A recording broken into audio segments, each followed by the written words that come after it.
Kaboom! Teach them! Always make sure the message reach them! Live from Kingston, Jamaica, broadcasting around the world. You're watching the Teach Them YouTube show. Intellectual, yet stimulating. Fair, frank, and factual. This is Extra Class, streaming to the world and beyond.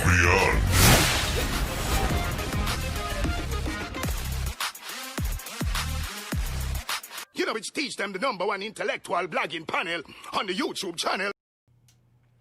Good night, everyone. Let me know if you're seeing me clearly. Let me know if you're hearing me clearly. If you're seeing and hearing me clearly, welcome to another episode of Extra Class, episode number 269. I trust that everybody is okay. I trust that everybody is healthy. For the persons who are still at work on this Friday night, I trust that their shift will end soon and you'll get a chance to be home with your family in very short order. For the people who are on the road, please be safe. Get home safely as well. For the people who are at the home, ready for listen teacher about some things we have to jam down. Jamra, Jamaica land we love. Land of food and water, Bob Marley, Usain Bolt, Vibes Cartel, Buju Banton, Shelly and Fraser Price, Elaine Thompson, Portia Simpson Miller, Marcus Messiah Garvey, some more people, Andrew Wallace and them, man. You know what I mean? We're there, peeps. Good night. We're there, mama. It's been a while. Did not stream the last two nights that I was supposed to stream last Friday, last Sunday. I have been parenting. You know the thing, we give thanks. But we're there. So forward. Kaboom! Teach them! Always make sure the message reach them. You know, it's Teach Them, the #1 intellectual blogging panel on the YouTube channel. Hey, yo, like, subscribe, and don't forget to click the notification button. Hey, yo, we always up to something. Teach them. Hey, yo, send the message and make it reach them. It's Teach Them right here. Warlord representing.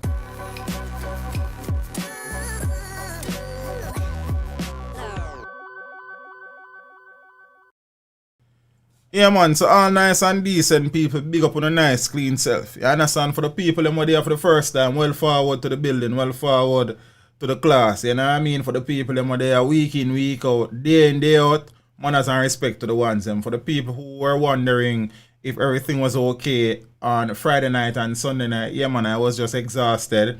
That Sunday, Friday, the little one was kind of a little bit, you know what I mean, antsy. So I decided to just spend some time with him, you know what I mean? And his mommy. So, you know what I mean? We just do what we have to do and keep it thing going and keep it thing balanced. So, we give thanks. It has still been a wonderful week. I would have conducted my two biggest, and no disrespect to any entertainer who I have interviewed before, but I would have conducted my two biggest interviews to date this week, one on Monday and one on Wednesday. And we give thanks. You know what I mean? Just go and watch out. Them two interviews that are 2 weeks down the road, because 2 were before those. So, you understand? Dead now. You know what I mean, peeps? Make a move on. Because we have so much things to say right now. So we can get some background music and everything before we get up and running. You understand? Oh, that probably loud. Yeah, this doing that, so. Balance some things, you know what I mean? I'm for it to shine. Like a coconut tile, me rub on my fire look well. Oh, this is where me look down. Alright. Yeah, peeps, so we're there. So let me get something out of the way quick and fast. Oh crap. I never fix a picture there, you know, when I can't find it. But me I need it, you know. Wait there. You know, I go full up the screen, you know. I never remember a thing, but we'll try with it, see me. Let me address something before I proceed. In relation, peeps, please share the stream. So my daughter just a message me say, hey daddy, you should go deal with that later. You understand? And thing. I know what on the peeps. Do move. I am streaming, princess. Yeah, with a million things. You understand? Talk to you later.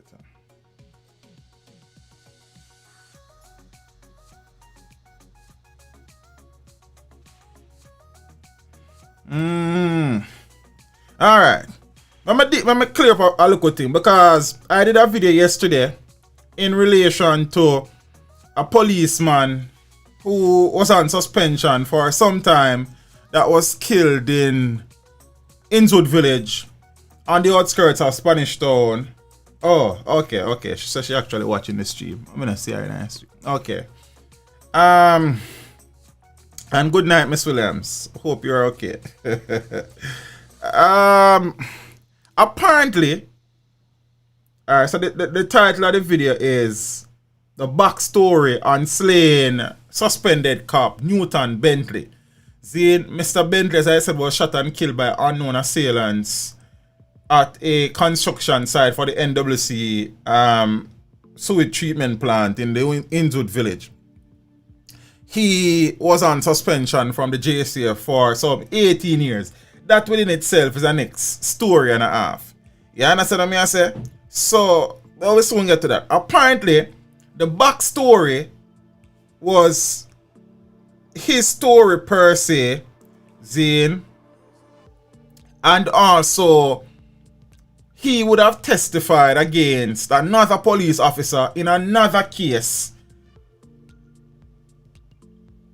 Apparently, persons who watched the video interpreted it to be that Mr. Bentley was responsible also for the killing of Janiel Goldberg. And I never suggested that.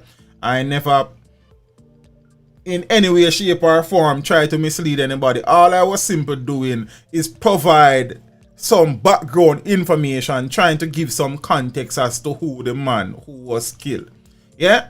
For I don't know how people were able to decipher from that video that I in any way suggested that Mr. Bentley was involved in Miss Goldberg's murder, in young Goldberg's murder. So I'm going to take the time for those persons who would have misinterpreted, misconstrued, you understand, misrepresented what the video said, and also persons who took offense. I don't know why people didn't take offense. People say me mischievous, me say one man say me mischievous, and some viewers them IQ, the viewers them IQ low, and all man are evil. But we soon get to that. Okay, princess. Yeah, I'm plugging back the phone. Okay. So watch it now. I just clear up this. Policeman shot dead in Spanish Town. Hold on there. Still not 100% ready for that stream, man. But may I wing it, peeps. And some of the topics them, I cannot sit here and tell you say I am totally comfortable with all of the info tonight. Some of them just have a little glimpse. Some of them I'll be reacting to them for the first time. So you have to just bear with me tonight. You understand? Freestyle. You understand? Cause the girl them say me sweet. Yeah, this sneaker style. Them say me sharp like scissor spine. Late this when we dress everything is new. If you want something all watch Nick at night. Me into the music was sweet and nice. It's like Sunday to chicken and peas and rice. When me hear some boys wanna be DJ, me get cross like the thing I kill. Them just make up all sort of nice. But the music we do is authorized. So get the girls in a chance, hypnotize and gyrate them waist, hip surprise. So when you call me name a dance all you call me, got the girls in my party from what? Alright, never mind. Watch out now. A policeman was shot dead in Spanish Town, St. Catherine on Wednesday morning, the 29th of July. He has been identified as 59-year-old Newton Bentley. That is one policeman. That is the policeman that was shot and killed in Inwood Village. Newton Bentley. I hope people have followed. Reports are that about 7 a.m. gunshots were heard coming from a construction site at the National Water Commission sewage treatment plant in the Inwood Village section of the old capital. You understand? On investigation, Bentley's body was found in a pool of blood with what appeared to be gunshot wounds. His licensed 9mm pistol is believed to have been stolen. It is reported that Mr. Bentley was working as a security guard at the sewage plant. Bentley was set to retire from the Jamaica Constabulary Force in August. Tomorrow month, August. I'm not sure which day, you understand? He had been on suspension from the police force for the last 18 years. People have been asking, oh, you have to be on suspension for 18 years. I soon talk a little bit about that. I don't know the full details and dynamics of JCF suspension and thing, but I probably can shed a little light on that. Don't move. And he was on suspension because he was arrested and charged for a few things. Listen up now. So he was on suspension for the past 18 years and was freed by the Court of Appeal of a charge of perverting the course of justice in March of this year. He was freed in March of this year for perverting the course of justice. Of note, in 2002, Bentley was charged with carnal abuse. Yeah? So the policeman that died on Wednesday was charged in 2002 for carnal abuse. Me open up, fella. Cause, you understand? Zane, shall we know? But was acquitted by a jury in 2008. So him beat the carnal abuse charge. Alright, he was found not guilty. Bentley, while awaiting trial for the carnal abuse case, was also charged for perverting the course of justice. He was accused of kidnapping the complainant in the carnal abuse case as to prevent her from testifying against him. See? He was found guilty of the charge of perverting the course of justice, and he then appealed against his conviction and sentence. I don't know how long he was sentenced, so I can't find the information. He was found, which I would know. Yeah, so he was found guilty, but he appealed. Now, during the appeal hearing, that is Bentley's appeal hearing. Bentley is the police that died. Why am I not? During the appeal hearing, and attorney at law Tamara Robinson, who was instructed by Queen's Counsel Peter Champagny, argued that the parish judge in convicting Bentley had misquoted the evidence and also erred in her finding that he had prevented the complainant from attending court. The court upheld the submissions and Bentley was freed. So Newton Bentley, 59-year-old who was shot and killed in Inwood Village, was charged with carnal abuse, charged with perverting the course of justice. He was freed on the carnal abuse charge, but he was convicted and sentenced for perverting the course of justice. He appealed and he also won the appeal. So he was freed of all those charges eventually.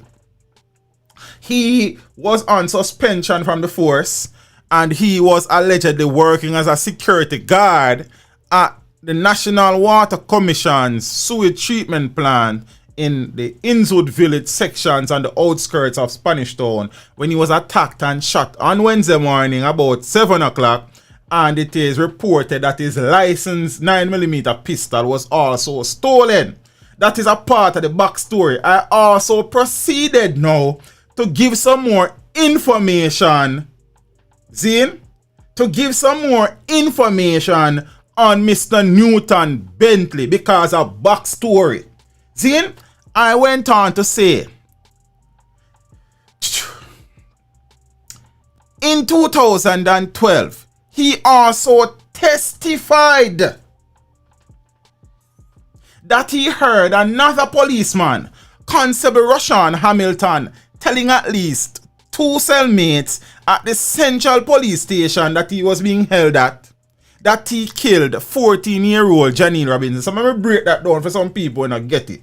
Newton Bentley, while he was incarcerated on perverting the course of justice or carnal abuse, he overheard another policeman who was arrested on carnal abuse charge telling him cellmate say him kill one little girl. So because he overheard it, he decided to share the information with the police or prosecutors. Hence he became one of the star witnesses against another policeman who allegedly kidnapped and killed a little girl. But all people are false, because I can't understand a whole confusion around this. Alright, listen to this now. So in 2012, he also testified that he heard Constable Rashawn Hamilton telling at least 2 cellmates at the Central Police Station that he killed 14-year-old Janiel Goldberg. Bentley, who is the cop that was killed, was being held at the Central Police Station. He said he heard the other policeman who was also in custody, Rashawn Hamilton, on 2 separate occasions confessing to the men. One of the men also gave evidence in the trial before the Home Circuit Court against Hamilton. According to Bentley, which is the cop that died, he was in his cell in October of 2008 when he heard Hamilton telling an Indian man about the killing. Remember, say the backstory me again, so me I give you some context. So this is a part of the man's story. For the people that wanna get it. Quote, "Me take the pitney out to the sea and kill her and throw her off." Bentley told the court that Hamilton, which is a next policeman, said Bentley never killed Goldberg, you know, had nothing to do with it. And just hear the policeman when them arrest her, talk about it, and him tell some people something that I forgot court got tell some people something. Yeah, man. See, there was something about a block, about using a block to sink her. Bentley said that sometime after he overheard Hamilton confessing to another cellmate that he murdered the girl at sea and dumped her body. Bentley said Hamilton told the inmate that the girl was begging each of the men who had taken her out to sea not to kill her. At one stage, they decided to throw her off alive, but one of them said that would be too cruel. She would suffer too much. They placed a block around her. Then at least one of them decided to kill her. Bentley testified. Hamilton now, who is the policeman who was arrested and charged in relation to the disappearance and subsequent murder of the little girl, reportedly shot the teen and then dumped her body overboard. He said also that he heard Hamilton telling his cellmate that his girlfriend had washed his bloody clothes, so how come the girlfriend was never charged for accessory after the fact to murder? Yeah? He said also that he heard Hamilton, which is the other policeman, telling his cellmate that his girlfriend had washed his bloody clothes after him killed the pitney, and that the girlfriend will not let him down. Bentley's evidence was in line with what a witness testified about Hamilton's alleged confession of killing the girl. I'm say I can't find a little girl picture, because I'm not even set it up for dropping in the background. Let me see if that one here go work. Let's see. Probably not. You're not gonna stretch. See? But this is the little girl in question. Alright, so watch you now. And thing. Shall we there? Yeah, so remember, you know, me I give you some backstory on the man. A part of the man's backstory is that he would have testified against another police officer in relation to carnal abuse, abduction, murder, while he was also on a charge of carnal abuse. Then me not understand how people come to the conclusion, come say teach them and suggest say a Bentley killed the girl. Then me not understand. But because me is a teacher by profession and you know we used to students that are always understanding, it is my responsibility to edify some people. You know what I mean? And the greatest thing is that them people that even there, so was Hamilton in prison for, yeah man, him get life. But soon reach to that final. Hold up. So watch you now. The teen's disappearance, and remember the teen have nothing to do with Bentley who was killed. All Bentley get involved with the teen situation is that he was at the Central Police Station when the accused man was there also, and him hear the accused police officer tell some cellmate say him kill the little girl. So him now if a court go testify against a policeman. I never tell nobody say the man kill a little girl, so I don't know how people come up with that. Jaja, watch you now. So the teen disappeared following a complaint to the police. So the young lady on screen, 14-year-old, some people say 15, 14-year-old at the time, had gone to the police station to report Constable Roshan Hamilton saying that he had sexually assaulted her. He was arrested and charged for carnal abuse. Yeah? After the complaint was made, the little girl went missing. It is believed... Alright, let me tell you the story now. So now, the teen disappeared following a complaint to the police, which led to Hamilton being charged with carnal abuse. Apparently, he got bail. It was alleged that Hamilton was in a relationship with the teen. A witness testified that he was present when armed men snatched Goldberg from her gate in Harborview. The witness told the court that on the night of October 24, 2008, he was standing with Janiel at her gate when a hiace was drove up. He said a man in the bus pointed a gun at them and told them to get into the van. The witness said he ran and observed the gunman putting Janiel in the van. Constable Hamilton was charged in 2009. This is a different police. This is not Newton Bentley. It is Roshan Hamilton or Roshan Hamilton. So he was charged in 2009 with abduction and murder following a ruling by the Director of Public Prosecutions. The then 27-year-old Hamilton was sentenced to life imprisonment at hard labor in March of 2013 and will have to serve 35 years of his sentence before becoming eligible for parole. I sincerely hope that some form of clarity has been provided, and for those persons who were confused by the video, I am still trying to figure out how people became confused by the video still. But probably a me can't talk good, probably a me can't read good, probably the thing did jumble up. So I take responsibility. Seeing so much so that I spend about 15 minutes to try to clear up this thing. A synopsis. The little girl on screen was abducted, murdered, dumped at sea in one year, about 2008. Eventually, a police constable by the name of Roshan Hamilton was arrested and charged because it is also alleged that he had a relationship with the little girl. He was charged with carnal abuse. Apparently, he was granted bail. The little girl was kidnapped, murdered. He was arrested and he was in detention at the Central Police Station. In at the same time there, the policeman who was killed out in Inzud village was also detained at the same police station because he was also on carnal abuse charges. Him over here, Constable Roshan Hamilton tell some man in the prison say him kill the little girl. He shared the information with whomever, Zane, and was asked to go to court to testify against the other policeman, Constable Roshan Hamilton, which is part of the man backstory. So for the dumb people them now, we are say, yo, that have no, what you mean not for the man? It was his testimony which helped for convict Hamilton, then none part of the man backstory. Someone I eat that or something family. So if you would tell me say you're confused, fine. But when you would tell me say yo, me mischievous, Zane, and me a talk about Bentley and now me gonna talk about Hamilton and all this. Obviously, I know saying on the two same person, brother, because Newton, Bentley, and Roshan Hamilton can be the same man. One a serve life sentence and one suspended for 18 years. I am simply placing some context on the story and the background of Newton Bentley, who was shot and killed in Inzud village at a construction site for the National Water Commission, Zane, where his licensed firearm was stolen. But just give people who never know some information and him pass.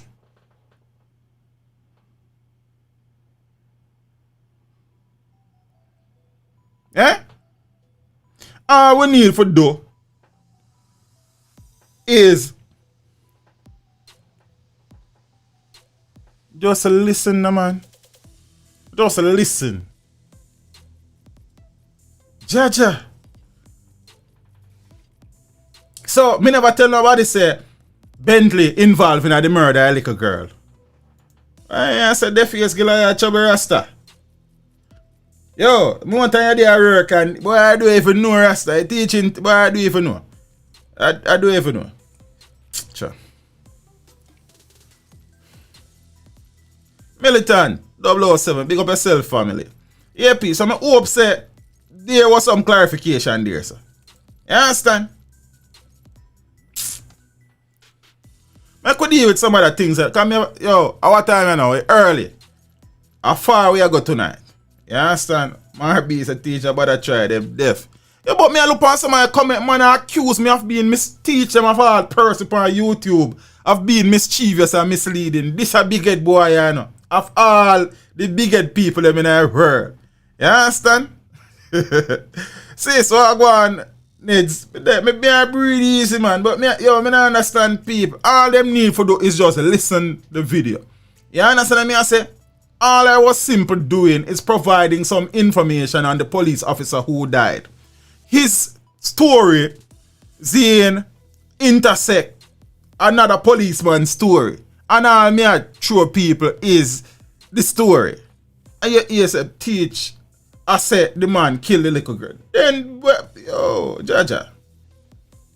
So I come move on now. Mr. Alex, I saw for topic. Brother, I'm not interested in a saw topic, brother. Let me tell you that straight up. I saw for him own big man.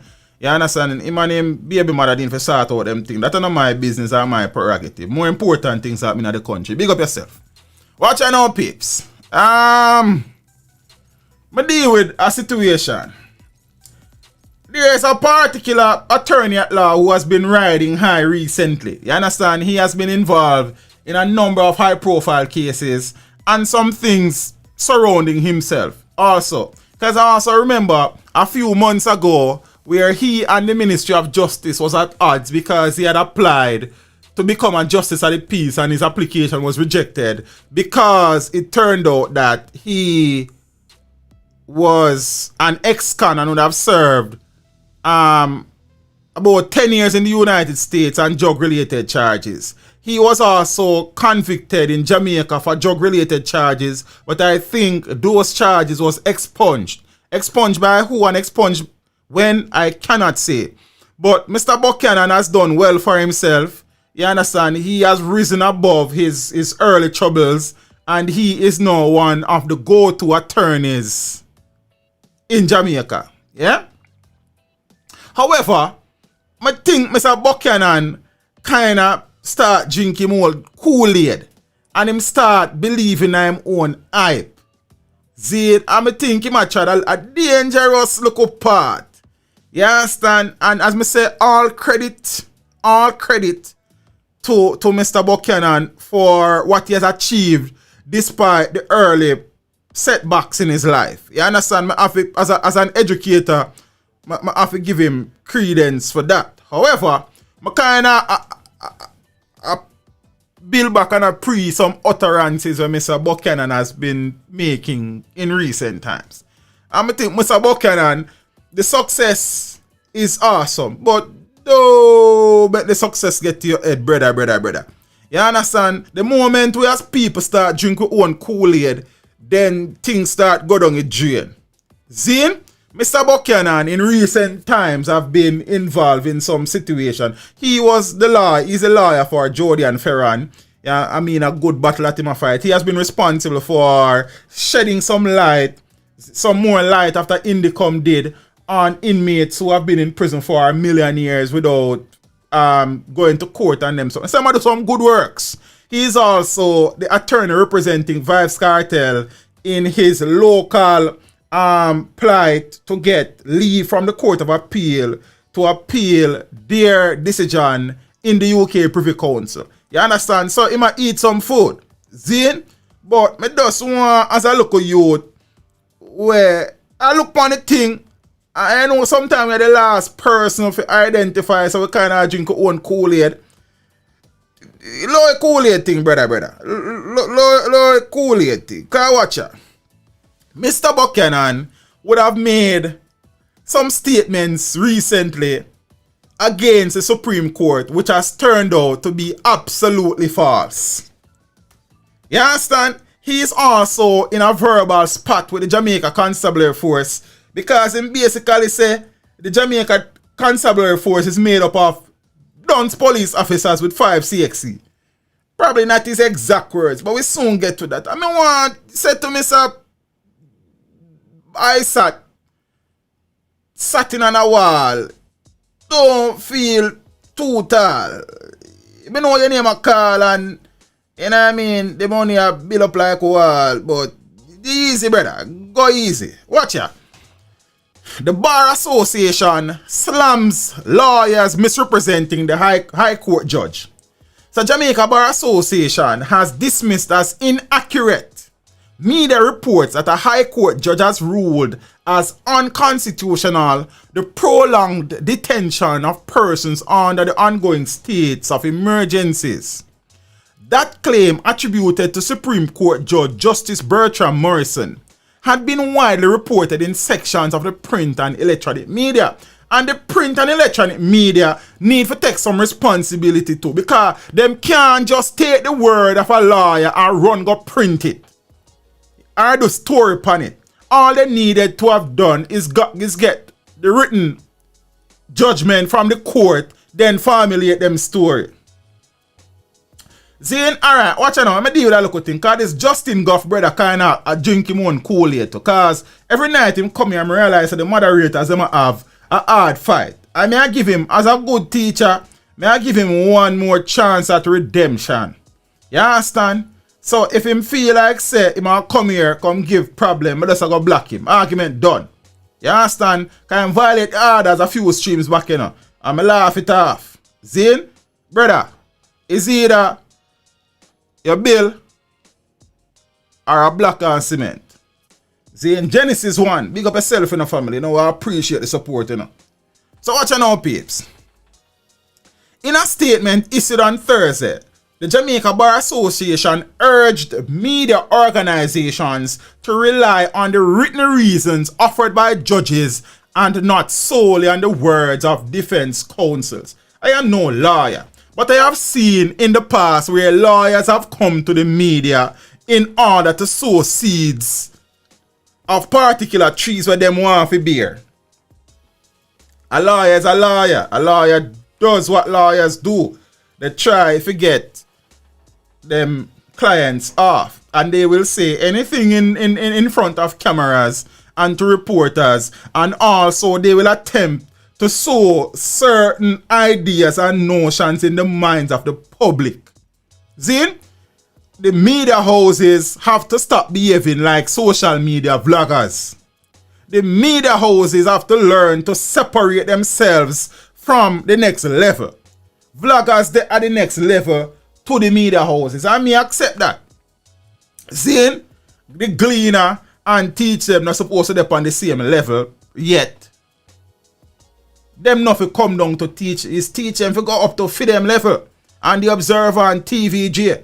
You understand? But because the dynamics in the media landscape is shifting so fast and more people are now depending on social media for their news, conventional media outlets are now trying to adjust and adapt to the new changes, and in some instances these established media houses are starting to behave like some social media vloggers. I have spoken to this before. You have seen it. I say the headlines them. I say the stories them. It's like they are now competing with a teach them, a rapper crapper.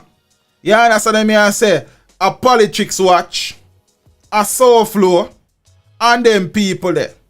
You understand? While never mind, but you know look good. You know look good. Watch it now. Which am I there? Yeah.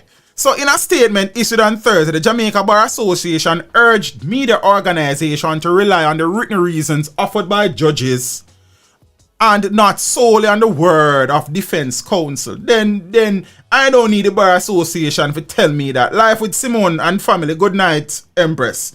Hope all is well. Thanks for the support. For all of the people who were there for the first time, well forward to the thing. I know you will shout me out, I'm going to respond immediately. And I'm not disrespecting, but I try to focus on the thing. Look how more we big up some people. Manners and respect. You understand? And the moderators, them and the regular people, them, I don't know if you welcome the people, them if I not see them. You know what I mean? You know what I think. So watch out now, peeps. Alright. In respect of the public statements made by counsel Isaac Buchanan and John Clark, coincidentally, John Clark is also the new attorney for Andre St. John, which is Madsos, and Kahira Jones, which is Cairo, while Isaac is representing Vice Cartel, and Bianca Samuels, which is Bert Samuels' daughter, is representing Sean Storm. Just, you understand? In an ongoing matter before the court, reporting was allegedly ordered and alleged to be the verbal reason stated by... Let me do that again. In respect of the public statements made by counsel Isaac Buchanan and John Clark in an ongoing matter before the court, reporting what was allegedly ordered and alleged to be the verbal reason stated by the learned judge.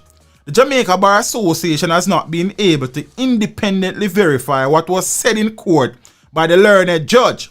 It is only when a statement is made on behalf of the court or the written reasons for a judgment are issued by the court that an accurate account of the court's reasoning will be known.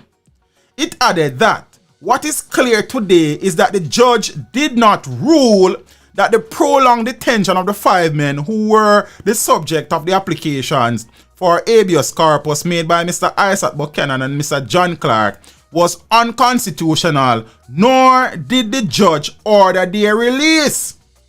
The lawyers came out and said that the judge said the men were being held unconstitutionally and they should be released immediately. That is what the lawyers said to reporters.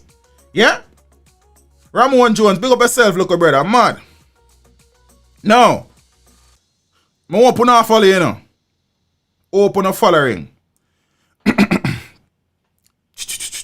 The association said it does not countenance any misrepresentation of the matter by either or both counsels.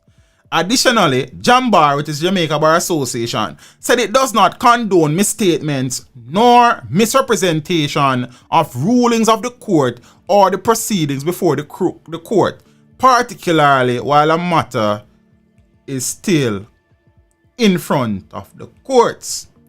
JAMBAR said it also notes with concern statements made by the attorneys at law alleging misconduct on the part of the prosecution and the statement issued in relation to same by the Office of the Director of Public Prosecutions. Yeah?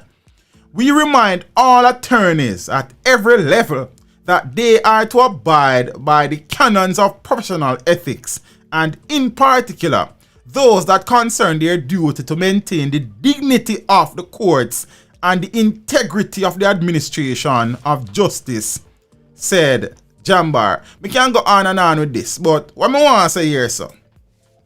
And in essence, you know that during the SOE, the police are granted extraordinary powers and they have, based on the remits of the SOE, the authority to detain men without charging them for at least 90 days at a time. There are 5 men who are being represented by Isaac Buchanan and John Clark, who they filed a habeas corpus application for in the Supreme Court. See, they came out and said to the media that the Supreme Court ruled that the men were being held unconstitutionally and they were to be released immediately. Consequently, the judge never said none of that. What the judge said that is that the men should be taken to court, Zine, to have their cases heard, and then they proceeded from there. Why Mr. Buchanan and Mr. John Clark came out to make those statements, only they know. You understand? And those statements led to even the Attorney General running up in a pocket area, as some people call it. They if you don't know, no.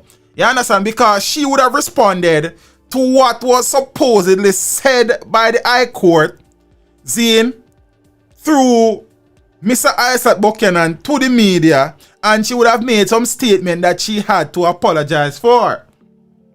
You understand? So here was a whole spin-off snowball effect because of what Isaac Buchanan came and said to the media. But Mr. Buchanan seemingly, as I said, been a drinking one Kool-Aid. You understand? And that no wise. That do wise Rasta.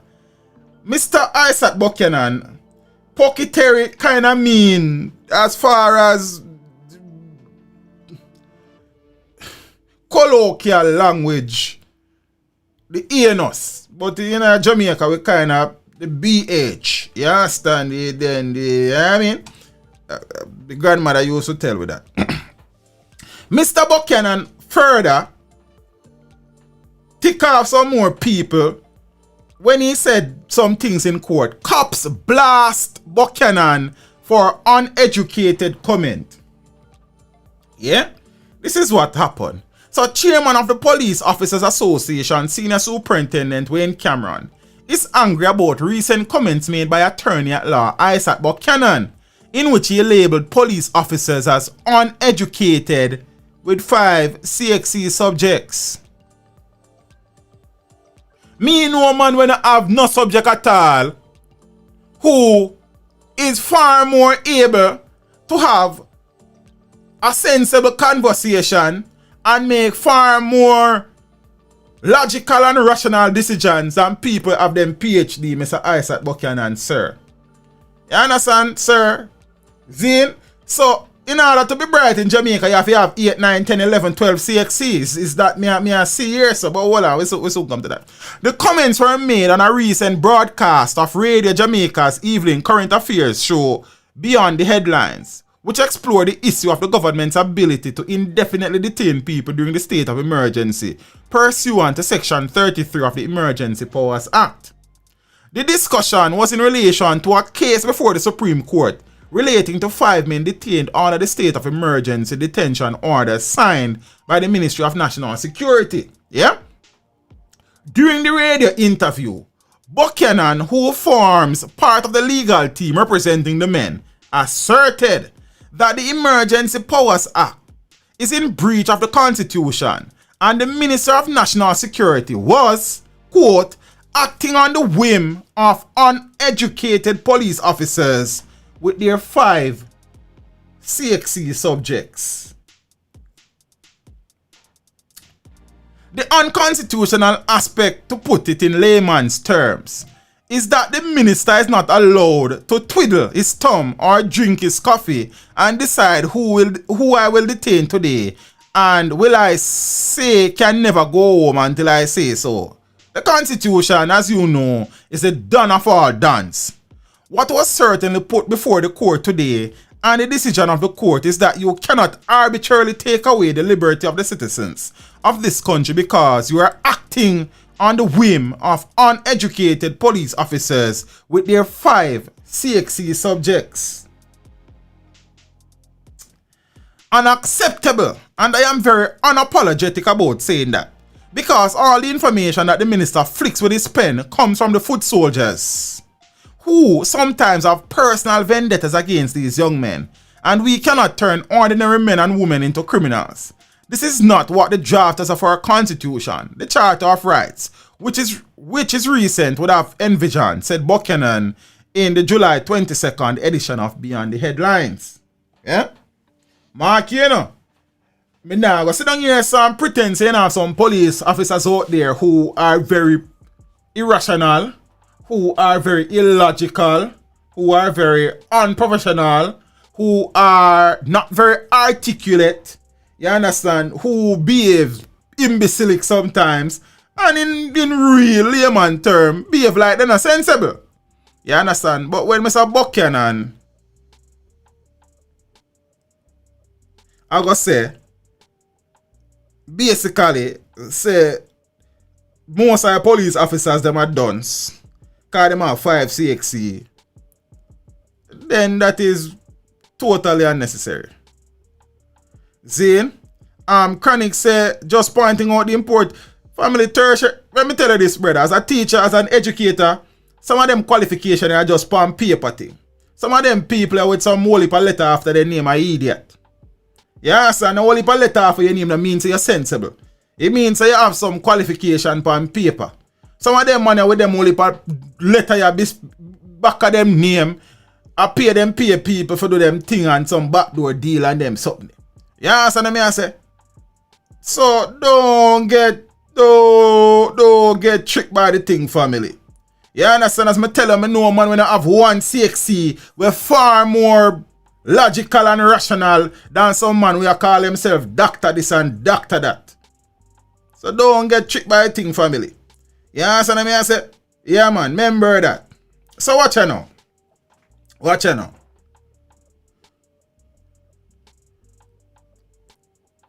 The POA chairman, however, shot back, pun intended I suppose, at Buchanan on Saturday at the funeral of Constable Decarda Hilton, one of the 3 cops who died after a firefight with gunmen at a house in Horizon Park, St. Catherine last month.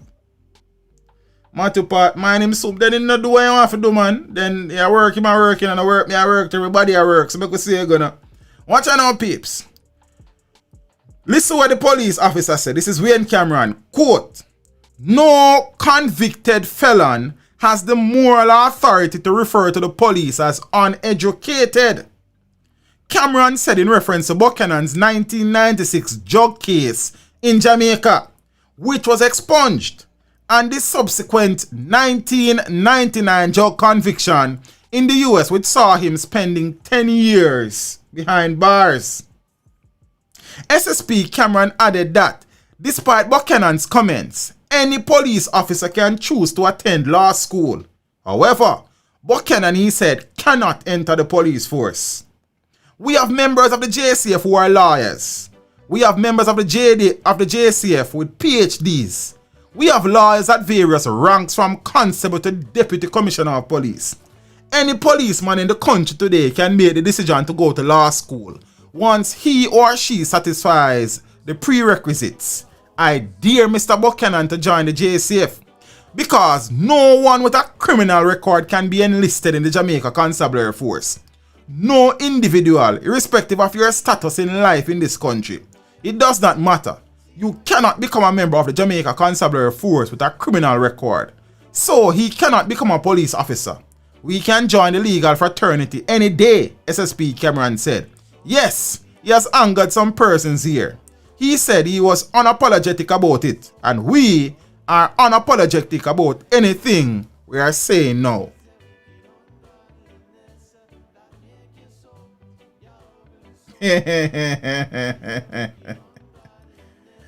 Jaja.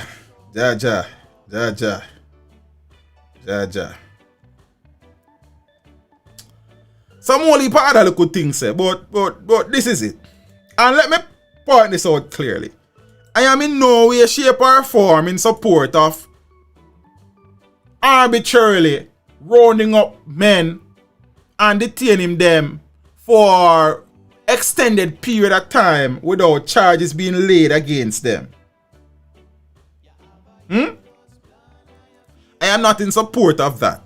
If you have the power to detain someone who you think are violence producers, but then you can't have the man them for 1 year, 1.5 years, and not charge him and them family. We can't support that. Also, as I just said now to Mr. Buchanan, brother, hats off for the strides them that you have made since 1996. Yeah? It's commendable. Zane, it is commendable that after your first conviction in 1996, well, you were also convicted in 1999 in the US and you spent 10 years. It was admirable that you never met that cow you down and tie you down and you wanted more for yourself and your family and you elevate your thing, brother. I respect that. But because I get the impression, brother, say you start believe your own hype, you understand? You start drink your own Kool-Aid. As probably your legal luminary friends them probably not willing to tell you. But I just say, I know you probably not listen to teach him because teach him good as be one of the uneducated foot soldiers too. But that's good. What me I say to you, brother, is as one of them youth there, I want you looking at yourself and realize you're just a man like anybody else, Rasta. You understand? You don't need to prove nothing to nobody. Just do your job and feed your family. Some of the things that when you say most of the time not necessary. You understand? So as a youth on the outside, I look in and I say family, put on your own Kool-Aid. Put on your own Kool-Aid there. Because it will choke you. It will do that. Yes, I mean I don't know if Kool-Aid ever choke you yet still. But you know what I mean, it's not nice. Yes, and pay it in place. Pick up yourself in a broski. You know, I appreciate the support in a real life. I also appreciate the contribution. Mike Lewis, Mike Jones, big up yourself. Miller, man, I say no, big up to the one seven of the thing. You understand? Yeah, so I'm done with that now. So I can move on because we have more important things to deal with. Because, but as I say, Mr. Buchanan answer, I sat on a wall, looking very tall. Go easy. Go easy.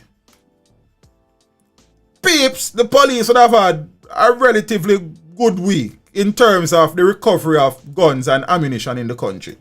You understand? And we berate the police them on a regular. The oxygen, big up yourself, broski. We cuss them, we demonize them, we say them workless, we say them are criminal. And some of them are criminal and some of them workless. Some of them are demon too.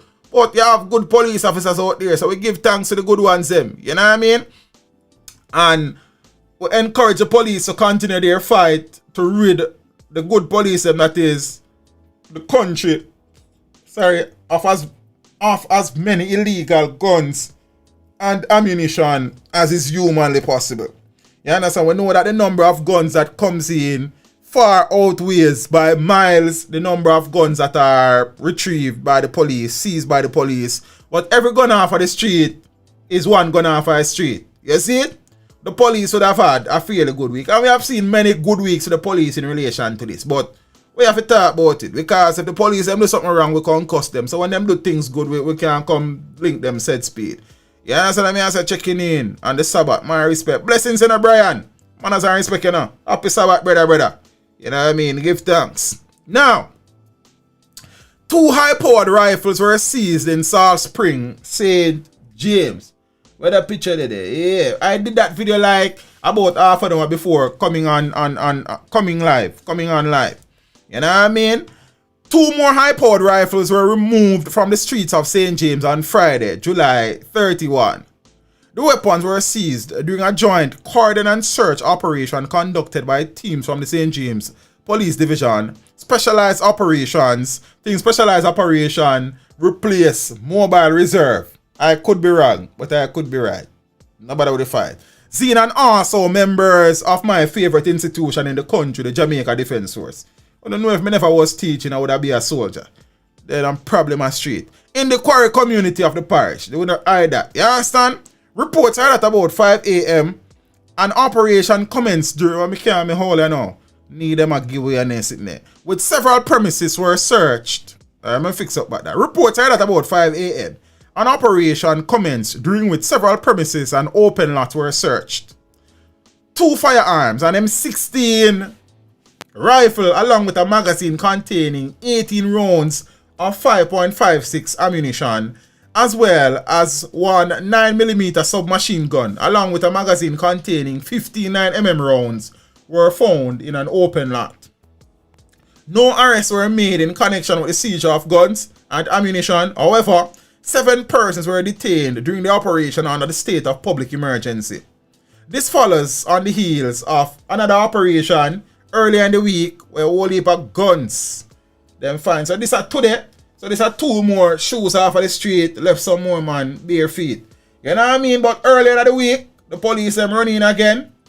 Saying, and you know what I mean? These weapons were found. 4 guns including high-powered rifle seized in St. James. 2 men were held in this seizure, yeah? So 2 persons have been taken into the custody of the St. James police following the seizure of 4 illegal guns, including an high-powered rifle during an early morning operation carried out along Angeline Lane in the gritty Salt Spring community on Monday. See? Over Angeline and Salt Spring are near to Norwood. Don't tell me that. I don't even know. You understand? Over 100 rounds of assorted ammunition were also recovered. So the guns included 1 AR-15, Zane, Colt, 1 M16 rifle with serial numbers erased, 1 magazine affixed, 1 Glock 17 9mm pistol with 1 magazine affixed, bearing serial number, we can't bother go through all of that, 1 Taurus 9mm pistol, Zane, with 1 magazine affixed, and another Taurus 9mm pistol with 1 magazine affixed. You see? The raid that led to the gun seizure is the latest operation carried out by members of the Island Security Forces in volatile St. James. You understand? You know, just 6 days before that, they would have killed the Lana Prekeboy Wilmot and thing. They would have also found 2 guns when they stop and search a vehicle. See, these 4 guns on screen are believed to be linked to the G City gang. You understand? The 2 guns that they seized today, they never say who them believe a link to, but them off of the street. So we give thanks. You see, and so me want big up the police and soldier them, you know. Me no business who no want big them up, you know. You understand? I can imagine how rough it is to police this country. Yeah, me not imagine. Me know how rough it is to police this country, and I've never been a police officer. You understand what I say? And we know what we're up against. Zane, fire we're up against. So we fight fire with fire. Well, never mind. But you don't know what go on. You understand? Speaking about them 6 guns there, the gun thing not done enough. 3 guns including AK-47 rifle and ammunition seized in Seaview Gardens. So, and then gonna, so let me take them off our screen. A team of police officers from the Specialized Operation Criminal Investigations Unit arrested and charged 2 men with illegal possession of firearm and ammunition in Seaview Gardens, St. Andrew on Saturday the 25th of July. Following the seizure of the 3 guns, including a high-powered rifle, the accused are 26-year-old Rowan Bowes and 21-year-old Jesse Gordon, both of Seaview Gardens. Reports from the Seaview Gardens police are that between the hours of 1 p.m. and 5 p.m., a team of law enforcers conducted an operation in search of illegal firearms and ammunition. During a search, the following were found: an AK-47 rifle with an empty magazine, 2.38 revolvers, 31 9mm rounds, 6.38 rounds, an empty Glock magazine. So Gordon was also charged with possession of identity information in relation to lead sheets that were allegedly found in his possession. So a date for the accused men to appear in court is to be finalized by the police. 876 Love and lullabies.org for the ladies. Big up yourself in a bro, God, manners and respect. Somewhere, Peter, I don't know if I have this, but somewhere today I saw an article that says the police would have held 10 alleged Sparta gang members in Kingston.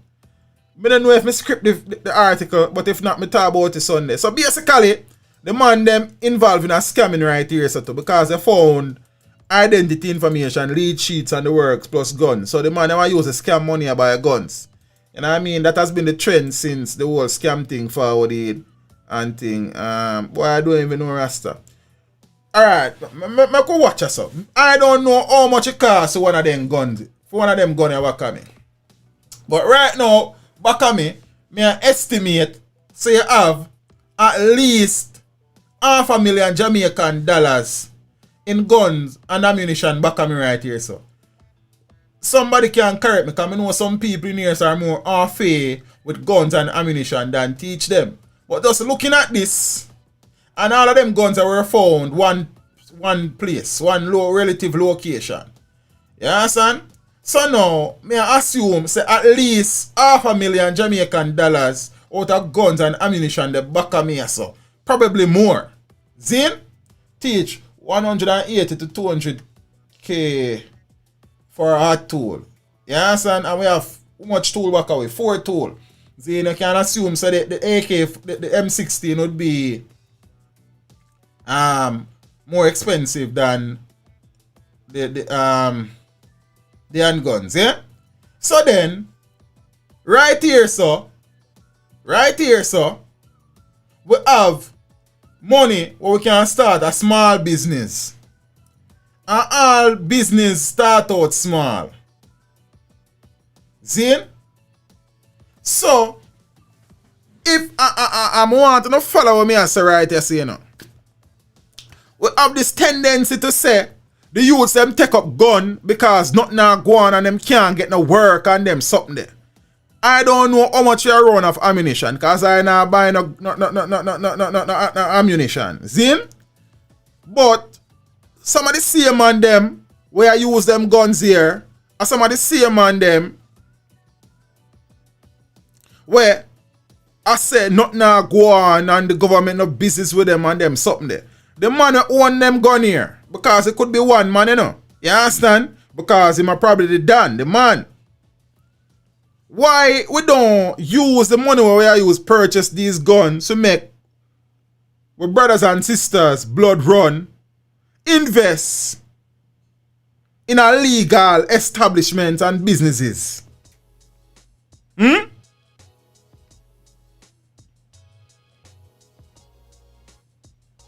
Buy 2 cars, put on the road. Start one look wholesale. Start something. You understand me? I say.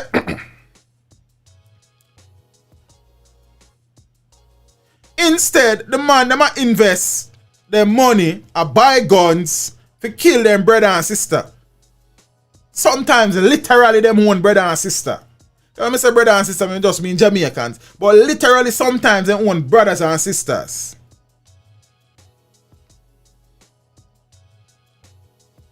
But yet still, nothing go on. Yet still we're hungry. But we can buy guns and 117 rounds of ammunition. Somebody can probably give me a rough estimate of where only the bullets them cost. But no man no want work. No man no want sweat. All man for sweat. And all man for work in a sun when every man bleach out. Sun and bleaching no work. All man for work when them have to dress up properly go work and them can't wear them pants and them body. All man for work. All man for work when them can't get a proper haircut because them hair for plait up. All man for work. All man for work when tattoo they in them face and over them forehead and all of them place there. All man for work. Who I got employ a man with him face full of tattoo? Chin or chin, big up yourself in the family. We appreciate the words of encouragement and kind words, you know. You understand? Oh, you get employment. Then you hear say not. I agree, say enough jobs not there for every youth. I agree with that. But more jobs are out there for some of the youths. Them no jobs not there for the youths, them brother. The man who own them guns here can start a business to employ some of the youths them when I give them gun here for bus, brother.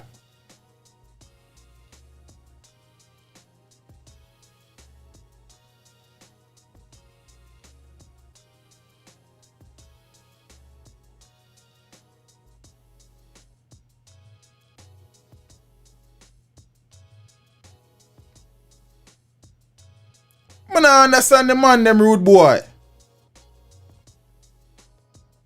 And then when the quote-unquote system running upon the man them, you hear so the man them innocent rasta. You hear so the man them never involved in nothing, brother. You hear so the man them a good youth at work, to feed them family, work where? When pay slip there? Where work address?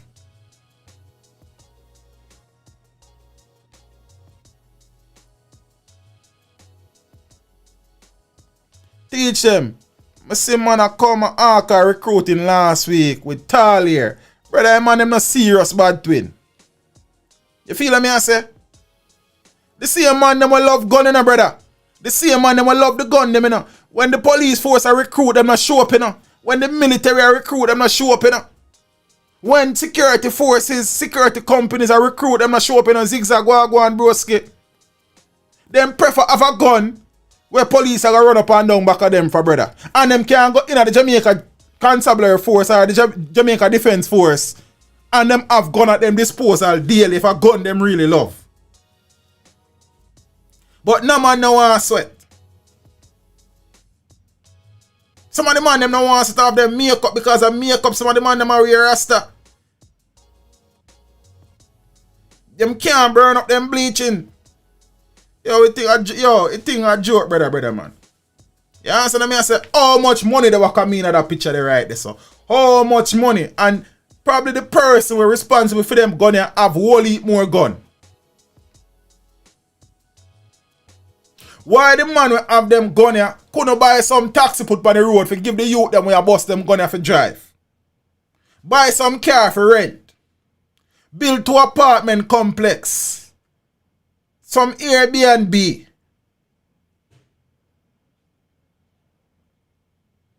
Get piece of land round so and pay some youth for go cultivate it.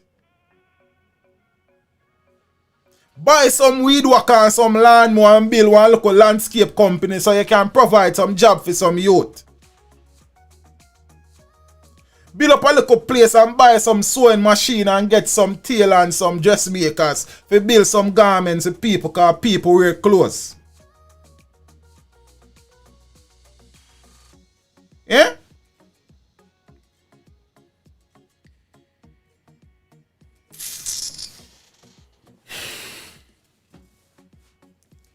Yo, I don't know, brother. I don't know, you know. Every man want no poor no more. Every man want rich. But some man want rich overnight, brother. Some man want rich off of other people. You see me? And when the thing catch up, nothing now go on and the youth them have to resort to. Yes, man, and enough jobs not there for every youth. I couldn't fear and say that. Me know say enough jobs and enough opportunities are there for every youth. But there are far more opportunities for enough of the youths out there we are say that than people will accept. But we keep on finding excuses for these youths. The government now do nothing. The government now do nothing. Excuses. And enough of the youth them a find money for buy a gun.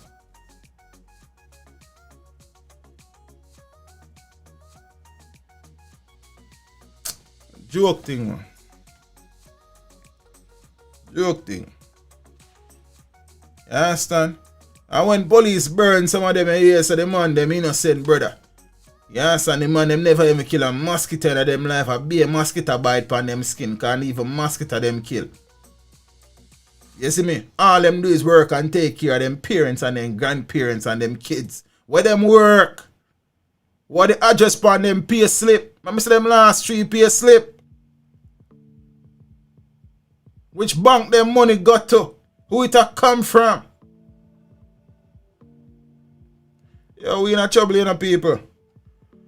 Because them guns are walk away. A whole heap more of them guns are lie down in some open lot and some unfinished business and in some roof and all about the place, Rasta. And as we speak, more of them guns are coming in a place right now, brother. Tall boss music, big up yourself in the eye, you know what you think.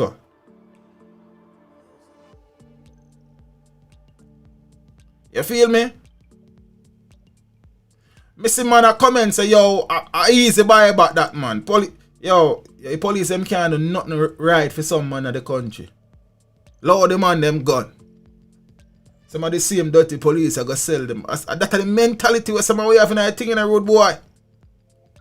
Not knowing say one of them gun you can kill your daughter or your son or your mother or your father or you know. Chino said the money coming from the blood bank. Eh? But because whenever I look down at the barrel or the nozzle of one of them go there, nothing really matter to we. Born Babylon. Not knowing say a man or you can look down in one of them nozzle. Because a man now gonna know say you did up on YouTube and say, yo, police will leave your gun. A guy in a business with you. You know see we are idiot. When I say that, I make that statement almost every time I stream. Most of we in our country are idiot. Eh?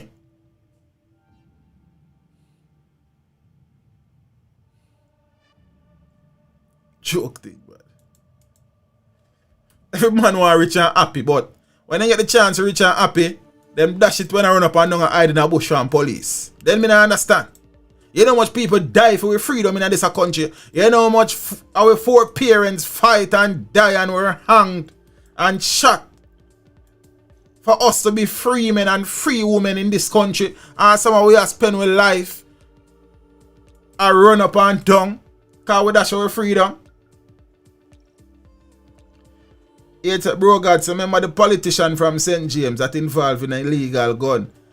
But bro God, no politician can give me no gun, bad boy. No politician guy can carry no gun can get teach them. You understand? I know you gonna say, bro, but you was a youth where you try to make a difference to yourself and your family. Then why the next man them can't do that? Me born in a poverty rasta. You understand what I say? When I say poverty, I mean poverty. I don't want a guy look for me and feel say, yo, I born pan dresser. See? Poverty we grew in, brother. We never resort to no gun. No for them youth you go to school from them at 1 and 2, brother. The first time I walk in a classroom, I have 5-year-old. 5-year-old. When some of the man them go to school 2 years before me rasta. 3 years. 1 year I spend a basic school in the car when I reach them say me too old for that, you know. I have to leave for the rest of the man them, you know. So the whole poverty story, brother, not always fly with me, brother. And his circumstance you're born in a road, boy. Yeah, me understand what you're saying, bro, God. Me get what you're saying, 100%, man. Me know exactly what you're saying, man. I will still flip it for the next little level still. You see me? We never get involved in no badness. We're not perfect, yeah. Zine, we do things in our life where we look back and say, yo, we never have to do that something there. Zine, but at the end of the day, we don't broke nobody laws like that, family. We know what we want and we realize the poverty thing can't work and our youth them can't grow up in the same situation that we grew up in. We never sit down and wait for no handout from no politician. You understand? Chavian, big up yourself, you know, broski. You know, I appreciate the support first and foremost, you know. You see me, I appreciate the financial contribution, said Speed. So when a man come tell me, say, you them born in poverty, brother, me know what poverty is, Rasta. Me know what going to school barefoot is family.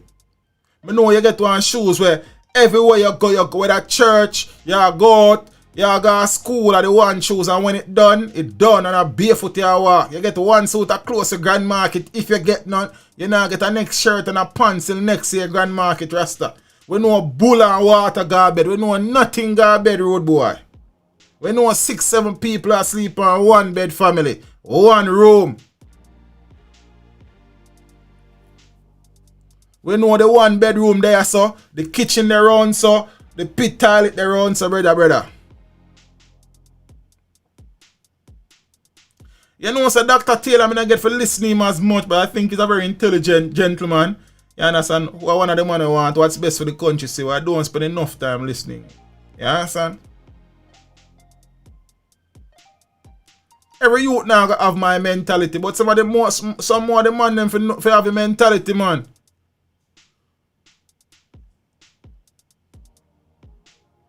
We get too easily caught up with the crowd. The black blessings. You see me? Enough of the man them as them see somebody I do something them get caught up, brother. See me ears them, then none of them no pierce, brother. See me eyebrow them, no barber never touch that with a razor or a shear, family. My skin clean, me not have a tattoo on it, road boy. Me not smoke. You know, you drink every now and then, you go a party, you have a bill of vibes with your friends them. We not gamble, because we choose our own way, brother. We not get caught up in our system and in our crowd. And yeah, me never grew up in a ghetto per se. But badness there everywhere. Nobody feel like badness. It's just a ghetto thing. That's one of the misconceptions people have. People kill people everywhere, Rasta.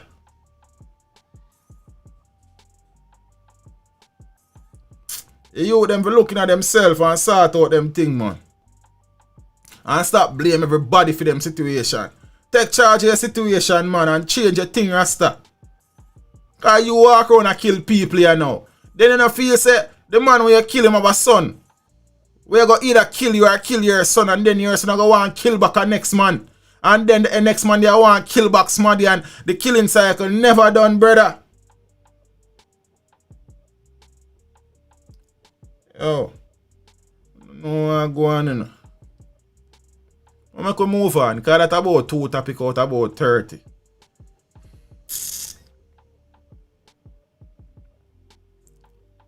Cops charge men held in Reid that netted 6 guns and 100 rounds of ammunition.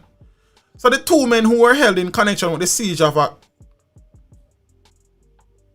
guns and ammunition in Westmoreland on Friday the 17th of July have been charged. They are 33-year-old Tony Gooden and 23-year-old Alfonso Bruce. I don't know a man a 23-year-old named Alfonso, but they never mind. Both of Barracks Road in Westmoreland. They have been charged with illegal possession of firearm and illegal possession of ammunition. They were arrested and after a targeted operation carried out by detectives assigned to the Specialized Operation Branch led to the seizure of 6 firearms and more than 100 rounds of ammunition. An AK-47 rifle was among the guns seized, which also included 5 handguns, 138 assorted rounds of ammunition, hundreds of thousands of dollars in Jamaican and United States currencies, cellular phones and lead sheets were also seized. The men's court date are being finalized. You see, we're going to say again, viewers, they like, pick up yourself, you know. You understand? So look here. The man them start the latch scam thing. See? The man them start make some money. Ill-gotten gains. You understand? So fine. You make a few calls. Some people send a few dollars. Remember, you know, it's illegal and it's wrong. But oh God, man. Instead of you wash the money there, and we not condone scamming in the people, that's a try show that thing. You wash the money, you invest the money in a something we can provide a consistent revenue stream. The man into that. Like the first money the man them get out of latch scamming, them use it by a gun, brother. You know see what I go on? Every time you hear the police catch some man with lead sheets and computers and cell phones with identity information, the police them also find gun. Everything a gun. Yo, a joke thing, man. Joke thing, Rasta. Nix AG, good night, my friend. I want to done, but me no know Rasta. Every man want be the man, man. Be the man for your family, brother, for your pitney them, for your youths them. Be a role model for your youths them. If you want to be a man to your youths them. And your family. You want to be a man for man. Man for call it done. Yes, yeah, man. I can move on. 25-year under pressure. Well, 25-year-old under pressure. Seeing? Sentence upgraded from multiple gun charges to murder. A St. Elizabeth man who is currently before the court on multiple charges in relation to 2 gun-related incidents has been implicated in yet another matter. This time, a murder investigation. According to reports, 25-year-old Jonathan Chung of Newtown Black River in the parish was arrested and charged in 2019 with illegal possession of firearm and illegal possession of ammunition while being on bail in connection with a shooting incident. Investigations continued while he was in custody on the combined charges, and in July of this year, forensic evidence has emerged that reportedly linked him to the murder of a man 2 years before. The deceased is 23-year-old Shamar Barracks, who was killed in March of 2018. Chung has since been charged again, this time with murder or other related indictment. He's the answer to the new charges soon. You understand? Well done by the police. Because most people take Jamaican police for party shop servers, you know. They have some decent police and investigators and everything. And I always say to a man, look how much people over GP and St. Catherine and over Horizon and around a Tamarind Farm and Richmond and these places. You understand? Is who arrest them and who investigate. So the police them is not as bad as we think. It's just that they have some bad police, and sometimes the police investigation shoddy and shabby. We can't go around that. You understand? But big up to the hard-working police officers them out there. We are trying to make a difference in the thing. Big up to all of the hard-working military men them out there. We are trying to make a difference in the thing, Rasta. We give thanks to the ones them. Because without the ones them, you know, yo, it would then be a civil war, man. You understand what I say? I appreciate the ones them. I know many people appreciate the ones them. Speaking about scamming. Suspected Nigerian scammers ordered deported from Jamaica. You understand? We have enough scam around here, brother. You understand? So we don't want no more scammer from around no place around one part. The big woman thing. We have enough problem to deal with. 2 Nigerians who were arrested for alleged involvement in lotto scamming were slapped with $10,000 fine. Scammers make tens of thousands, in many instances millions of dollars. And when them arrest and charge these scammers, monkey money them a charge them, man. Chicken feed, man. See? Missing man get convicted for scamming and him pay $88,000, $100,000 and him free. Then if me I make millions of dollars, might as well me just talk tonight. Because I just there can run through some story until everybody drop asleep and me alone left in the stream. But I just go talk. Anyway, my guy pop tonight. Part of the problem in this, me I talk to the man. Part of the problem in this country is that the justice system, the people that run the justice system are idiot. Oh, a man fear rob millions of dollars in scamming money and you charge him $10. Then a man a go say, oh, alright, so if me can make $10 million, and out of that $10 million, then you go pay $10,000 and me come back a road. Me not stop scam nobody, Rasta. Then when me go stop scam them for. And me, I make $9,990,000 profit. Because me just a pay 10 grand. And come back to my yard, go enjoy my $9.99 million. You know, see, we are idiot around here. That's one of the reasons why the scamming thing has proliferated and has been around for so long. Because the fines them fine, brother. The fines them fine. $10,000 for that, and this man could have made about $10 million already. So what kind of deterrence is $10,000 to a man who can make $1 million? Him never spend no time at jail. The only time I was spend at jail between arrest and trial, and more than likely I get bail. Paula Llewellyn in the last 876, bro, God. So nobody try that. Then you know, say, me know you're brighter than that, brother. See him? You understand what I say? That don't make no sense.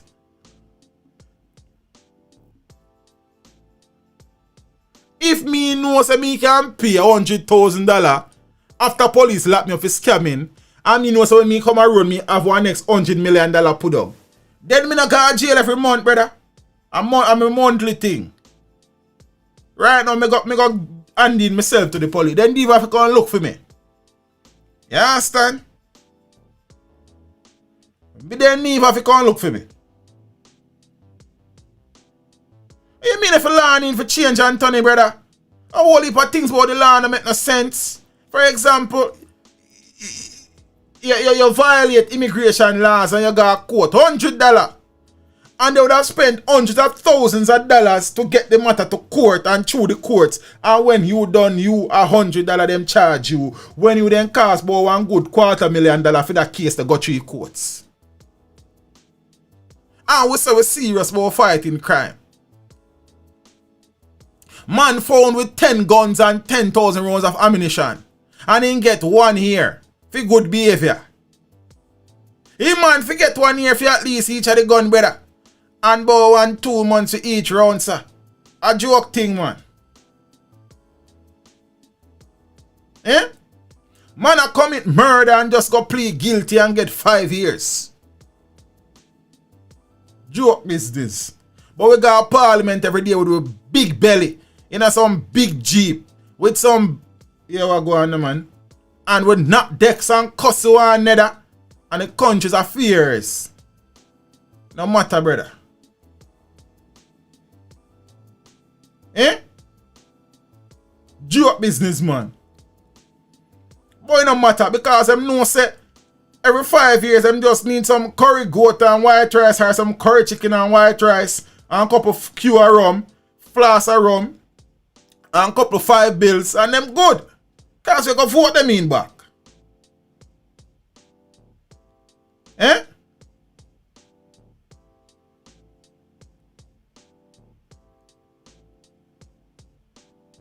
I mean, I say the justice system now improve. I mean, I say things are not being done. But enough now, the brother.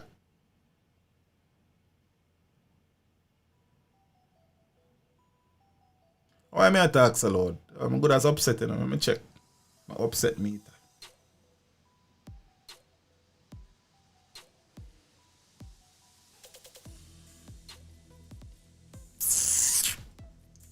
Two Nigerians who were arrested for alleged involvement in lotto scamming were slapped with $10,000 fines and ordered deported in the St. James Parish Court. Lady Lioness, big up yourself, Empress. I appreciate the contribution every time. I appreciate the continued support as well. I mean, Opal as well with you and your family. The pair, 34-year-old, what is Folashede Bakari and 32-year-old Yusuf Abidon Bakari, both of Lagos in Nigeria, first appeared in court on Wednesday, July 29. They were charged under the Immigration Act as well as for breaches of the law reform or Fraudulent Transaction Special Provisions Act. The men pleaded guilty for overstaying their time in Jamaica and were each fined $10,000. On Thursday, July 30, the parish judge ruled that they should be deported, both be deported. The foreigners who were residing locally in Bogue Heights, St. James, were arrested at the Sanctus International Airport in Montego Bay, St. James, on July 22nd.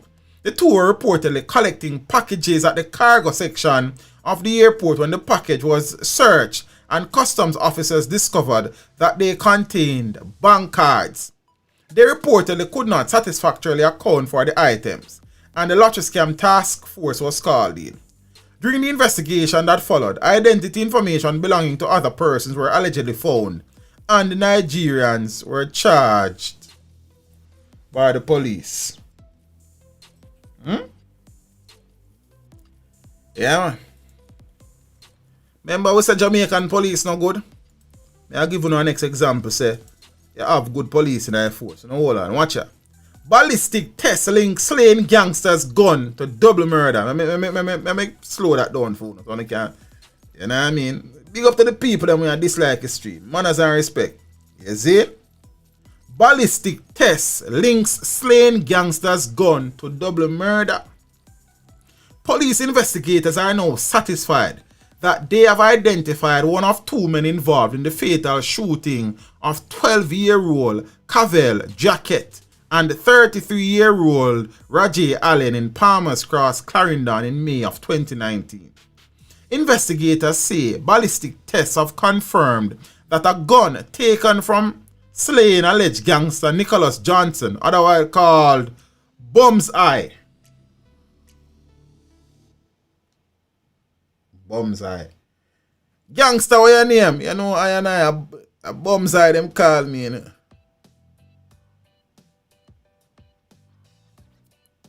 Bum's Eye.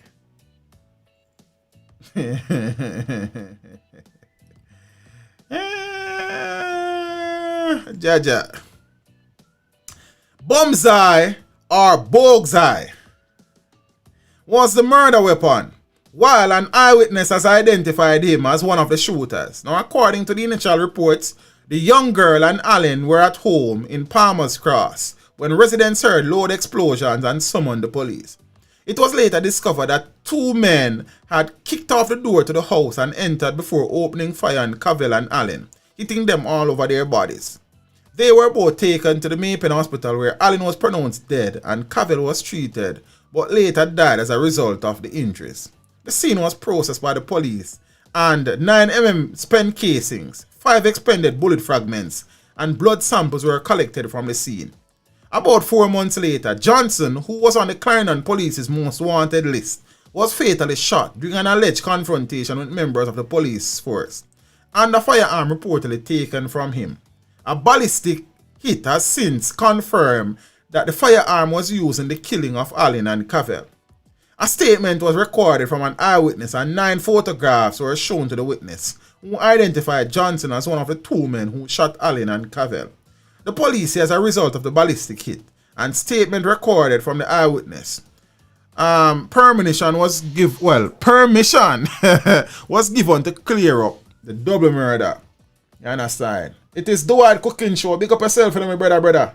Hope all is well enough with you and the family. I appreciate the contribution. Yes, sir. Michael Harrison, man, so ugly. Well, we just say cops good. As Anthony B say, no year, nothing yet. Yo, this is the voice we make Babel. You have good cops, bad cops, cops that rape people, and cops that broke shop. Xavier, big up yourself. Cop among 4 charged with murder of Clarendon, man. Let me tell you, say you have some dirty police, man. You understand?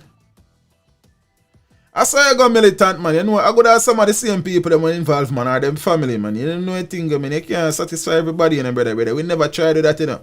You understand? We just know that every end of every stream we have more likes than dislikes. We give thanks. So them still lose. You understand? A police constable and 3 other men have been arrested and charged with the murder of a 30-year-old Clarendon man. The man who was killed has been identified as Vincent Williams, resident of Windsor Road, of the Windsor Road section of the parish. The men who have been arrested and charged for murder are Chen Downer, a 26-year-old policeman. Tafari Ross, 33-year-old tractor operator of Old Harbour, St. Catherine. 33-year-old Keflin Pennant, a farmer of Bertram, 33-year-old Keflin Pennant, and a farmer, and Bertram Burrell. Them write the article here weird. 43-year-old truck driver, both of Burnground district in Hanover. So reports from the Maypen police had at about 11:15 p.m. on July 7, Williams was in his yard when loud explosions were heard. The police were summoned and a search was conducted of the area, and one Larson 9mm pistol with a magazine containing 69mm rounds of ammunition were seized. Williams was taken to the hospital where he was pronounced dead. Later that evening, the constable and the other men were arrested after their vehicle was intercepted at the intersection of Glenmuir Road and Muirhead Avenue in the parish. 2 firearms were found in the vehicle. During the investigation, ballistic evidence linked the men to Williams' murder. The men were subsequently charged on Friday the 24th of July. Their court dates are being finalized. Well done to the police officers. Yo, the police officers, they might do some good work, you know. But so many bad things are going on. It overshadowed the good work with the police officers, them do. You understand what I say? And the military. We give thanks. Feel me, fam? Because it thing rough. But good works are going on. Run at some place, run at some part. You see? Yes, I Tell about more good works, less good works. Cops are praying man for killing a 54-year-old taxi operator. More good works. Detectives in St. Andrew have arrested and charged a 24-year-old man in connection with the death of 53-year-old taxi operator Delroy Sinclair of Maryland District in the parish. The accused has been identified as 24-year-old Romario Maiten. Mighten. Never seen a surname like that. A taxi operator of Gordontown in St. Andrew. Reports from the Halfway Tree police are at about 4 p.m. on the 21st of June. Maiten and Sinclair had a dispute during which Sinclair received a stab wound to his neck. The police were summoned and he was taken to hospital where he was pronounced dead.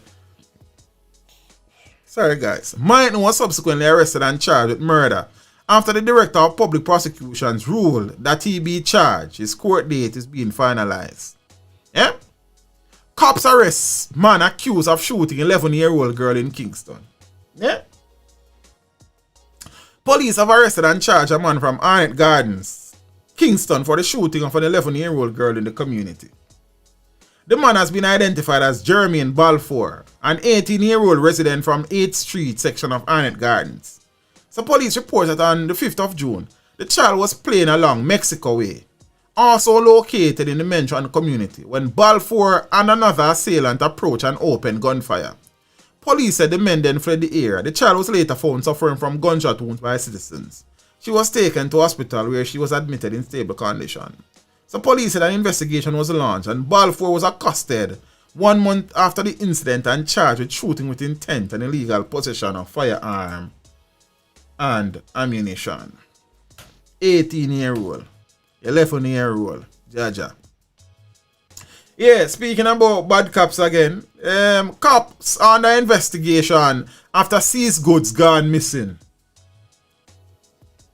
2 policemen from a division in Kingston are under investigation after they allegedly seized a bus from a Chinese national with boxes of items, but later could not account for some of the goods after the seized vehicle was taken to a police station to be processed. Reports are that the now complainant was traveling in a Toyota Hiace bus along Marcus Garvey Drive when he was stopped by policemen traveling in a marked vehicle. The now complainant reported that a white station wagon motor car was parked in the vicinity of where the bus was stopped. It is alleged that one of the policemen accused the businessman of having bleaching cream, a prohibited item, in the van. Ah boy. It has been further alleged that 2 policemen on the scene demanded money from the now complainant, but the demand was rejected. Reports are that the now complainant was escorted to a police station and the keys to his vehicle were taken from him. Reports are that the now complainant and his co-worker were left in the guard room at the station. Hours later, several items that were reportedly in the van could not be accounted for. The police high command has since launched a probe into the matter. Like the man them thief Mr. Chin things. You understand? Why may I tell you? I don't know Rasta. And them things that make it hard for defend the police them pan and left lane. On don't even care about Mr. Chin things them, sir. Or sirs, or sir, and I don't know, but Mr. Chin need back him things them. You understand? What police are doing bleaching cream? But just I say. You understand? Bless up yourself, you know, Ramon. Big up yourself, look, brother. Men charged with multi-million-dollar robbery at Hope Road, Western Union remanded. So the two men charged in connection with a multi-million-dollar robbery at the Western Union branch on Hope Road in St. Andrew on July 9 were remanded when they appeared before the St. Andrew Parish Court. Michael Manning, 22-year-old,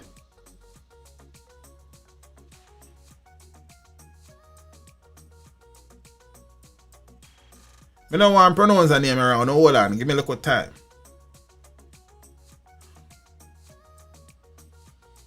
The governor. I'm Arlington. I put it down there so you see it. You probably can pronounce it better than me. Roseanne Brooks. Contribution. Want to look at dollar sign. There's something about the page there where you type a blink like. Yes, and then you can press that and proceed. That's a super chat. In the description, you have PayPal and Patreon. Yeah, you can use them ways there. Zane and things. So, I know which one of them you rather use and we guide you accordingly. When you say Gary White, then should then teach them. Should have teeth in my Yo, the person name Digo Earner. Digo Earner. Dig me Ernia. Man, go on here, man. But Michael Manning 22 and 18-year-old youth name Dig me Earner. Because of that means he right there, so Digo art. Something answer. I don't know. I don't normally have a problem with names, you know. I have called so many names in my life as a teacher, you know what I mean? Some good names and some not so good names. The man named Digo.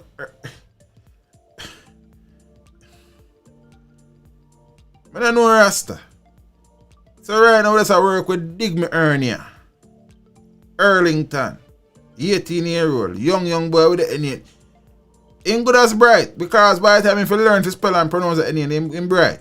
Him can't be a slow youth. Him have to bright. The name them charge him in larceny. Right now I'm at a loss. Investigators reported that the men broke into the building and removed Jamaican $9 million, US $26,000, as well as other currencies from the vault of the Western Union branch. So private security personnel reportedly found them hiding in the roof with the cash. Dig Me Earner died in the roof. You understand? A third suspect reportedly escaped. I wonder what him name. The two accused are to return to court on the 4th of August. You understand?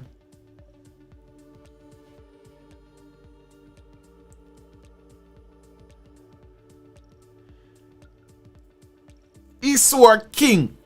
You know what? I first me I try to pronounce that name. It's like a problem with the name. Chino something louder there a bit. Big up yourself, you know, brother. I appreciate the contribution, you know. You understand? Manners and respect every time. See? They say just change your name to Cat. Jaja. Ah, boy.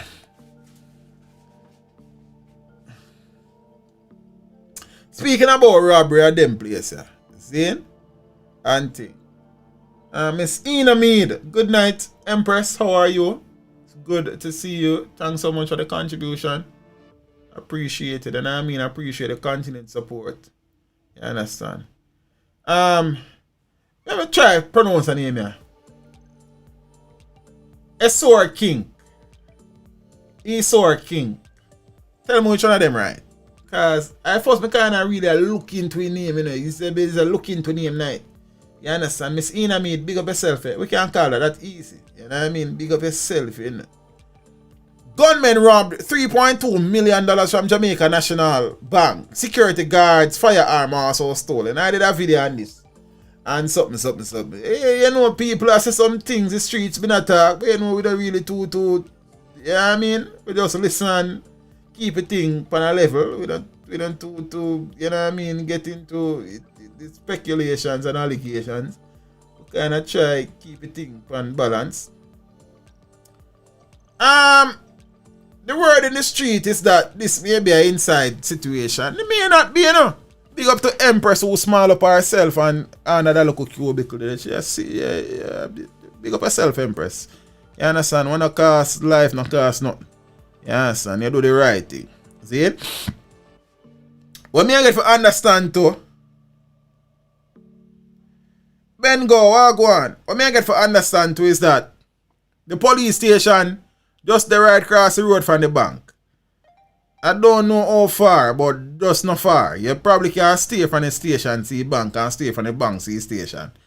I don't know if the alarm was raised. I don't know what go on. I don't know but say man them get to Rasta. You understand? Esork Inc. Okay. So Esork Inc. Big up yourself, you know. How I pronounce it right, see me? You know what it is. Yeah, man. Big up yourself, Janiel Lawrence. Everything good, man. Everybody have to be something in life, you know. Then if me not be that, then what go be it? Big up yourself. Sensible one, you know what I mean? Manners. So watch it now, peeps. Gunmen invaded and robbed the JN Bank money shop in White House, Westmoreland, of approximately 3.2 mil on Tuesday. Ralston Jones, big up yourself in the family. See him? And thing. The incident occurred approximately 11:40 Miggle Day. You understand what I mean? I say Miggle brand new light day. You understand what I mean? I say? In a statement, the Jamaica National says none of its 4 employees at the complex was harmed. We give thanks to that because it couldn't go south very fast, you know. You know what I mean? Yeah, man, it could have gone out very fast because, you know, I think a man with gun can't be no fun. But it says an armed security guard assigned to the location by a guardsman was injured during the incident. So the security guard would have received medical attention. See, he was also relieved of his service pistol, them take him gun. The JN also released images from surveillance footage which show the 3 gun-toting male suspect in action during the robbery. The pictures have been shared all over the place. I have not seen. Teach them. The police station is not close to the bank. Alright, serve that here. Okay, Chino. I say alright. That's what I hear people I say. Say police station near to the bank. So I don't know. You understand? And thing. So you know, peeps, I have not seen the actual surveillance video. I have seen the pictures like most people. I suppose JN has chosen not to release the video pending investigations and stuff. You understand? So let's see what the I thought I saw somewhere where it says one of the alleged suspects in the robbery was held by police. I am not certain. As I said, I would have missed a number of things throughout the week because of parental responsibility and plus other work and something. So, saying Michael's master teach most of them robbery their inside job. I don't do a thing, brother. I don't do it at all. You understand? I don't know if this one was saying Supersonic said that they beat you. But you understand? So in all honesty, I am happy that no one was hurt. Zane, I trust that investigation is in an advanced stage and the perpetrators will be held subsequently. So, you know. Oh, okay. Matthew, I said them all smart. Okay, yeah. That me I said, I know I cite it up somewhere. But Miss Rose and Brooks, I figure out a thing. Big up yourself. Yes, I know I be a bright people across the thing. Thanks for the the effort, the initiative, and the contribution, Miss Brooks. Really appreciate it. You know what I mean?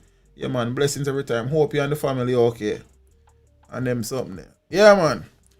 So, a part of the thing, okay, Marby, big up yourself. As I said, sometimes I miss the things for various reasons, but give thanks. I mean, know the people them cover the whole thing. I don't know what I go on sometimes more than me too. Big up on yourself. There are concerns have been raised. With the COVID situation, it's not a bank that's a it's a heavy style in a bad twin for 3.2 mil. It's not a bad style. You understand? That with the advent of the COVID-19 pandemic and the government insistence on the population wearing masks, many people with ill intent and ill will has seen it as an opportunity. See, big up yourself in a zigzag. You know, I appreciate the support of the broski. Has seen it as an opportunity to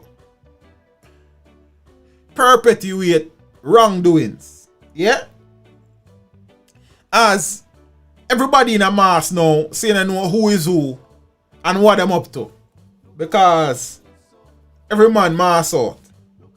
You understand? Michael me, you know say, the little one, him a do alright, you know. You know, him kind of been a gripe from time to time. So I'm kind of, you know what I mean, a little bit anti sometimes. But generally, man, sweet little kid, you know what I mean? Yeah, man. And him not really too in a family thing. But sometimes I have to do that because, you know, I some other little things. But yeah, apart from that, him good, man. Him so ready for take on the street. I will give thanks, you understand? All I had asked for throughout the gestation period is that we were blessed with a healthy baby, and give thanks. So far, so good. I'm grateful, you understand? I mean, a lot of time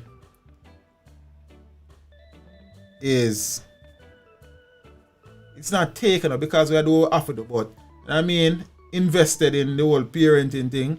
But we give thanks. We don't want it no other way because when my daughter was born, she was born in New York, so I wasn't able to be there as much as I would have wanted in a physical sense.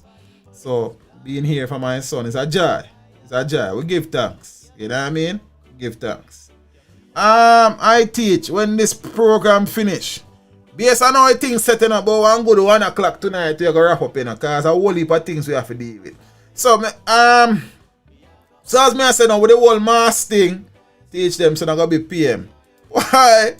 I don't even know when I'm going to figure that out and figure out the part there. We're going to try as best as possible to make him become as qualified as possible so he can take on anything he wants. So we don't know him have to go figure that part there.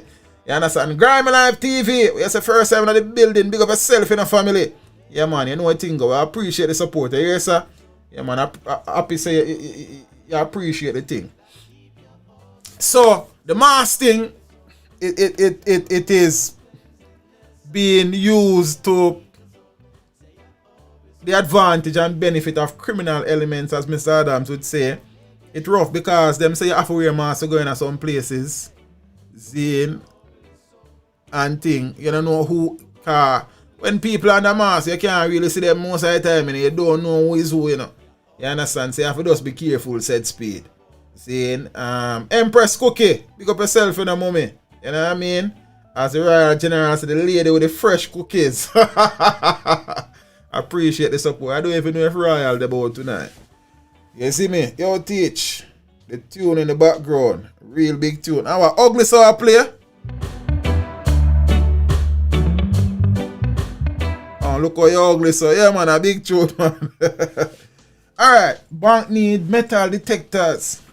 I suppose that's one way of going about it and thing. But boy, I don't know, yeah, man.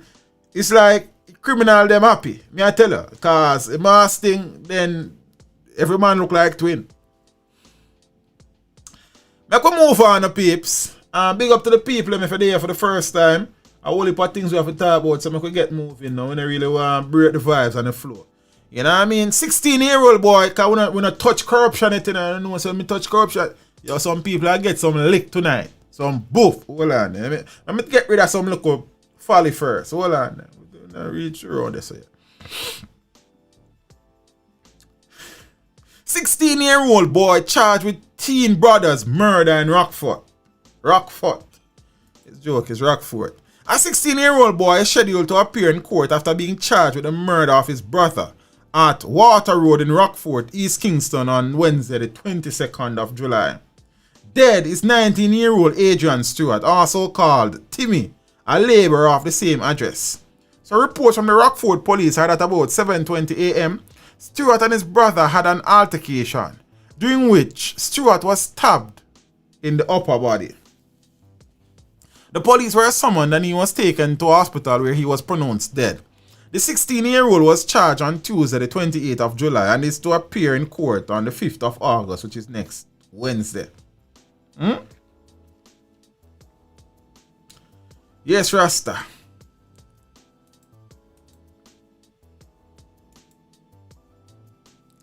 Who just said that? My Clarissa, so far, beer young men making the news. Good observation, Rasta. Xavier, what go on, youth? Everything good? Yeah, man, the labor and the welder, them, brother. They set them someone. They set them on way. Yes. Watch ya. We have been talking about the sad situation surrounding Miss Tamara Geddes, the woman who was killed in her Trelawney home, and it has emerged that her sister and her nieces would have orchestrated, planned, paid for her death. A fifth person has since been, this is the sister and her daughter going to court, saying what they want whole heap of people congregate outside of the courthouse demanding to beat them and some things. Police, they never let them go like still, you know what I mean? And thing. Fifth person now charged for a Trelawney woman's murder.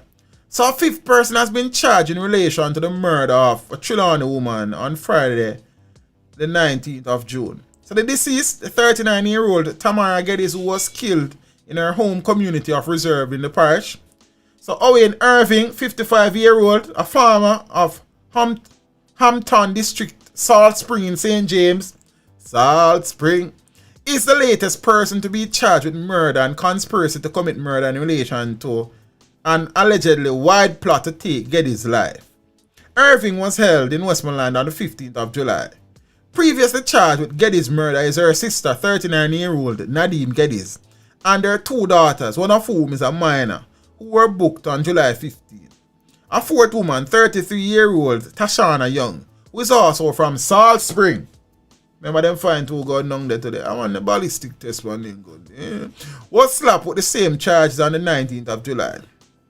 So the police's information arm reported that Irving reportedly gave a statement to investigators in which he admitted to having collected $250,000 to hire a hitman to kill Geddes.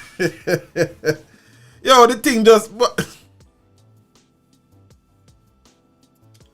So them still not find the shooter yet, you know, because remember, first it did say Tashana Young would have collected $150,000 to pay one man to do the killing. Now the farmer say him collect $250,000 to pay. So apparently Young collected the money, give to the farmer for farm fool, for pay a man, for rice stool, for murder the wickedness, man.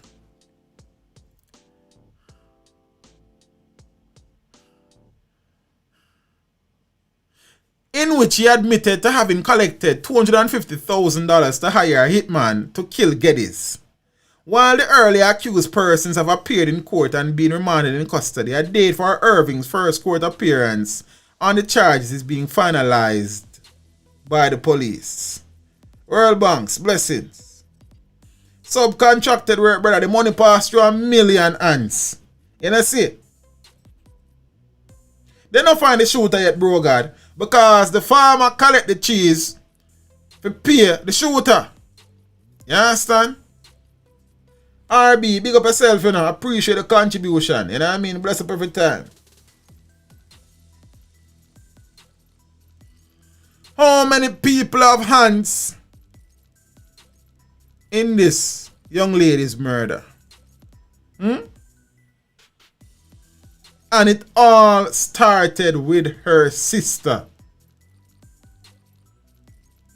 There's about 3 times subcontract out, bro, God.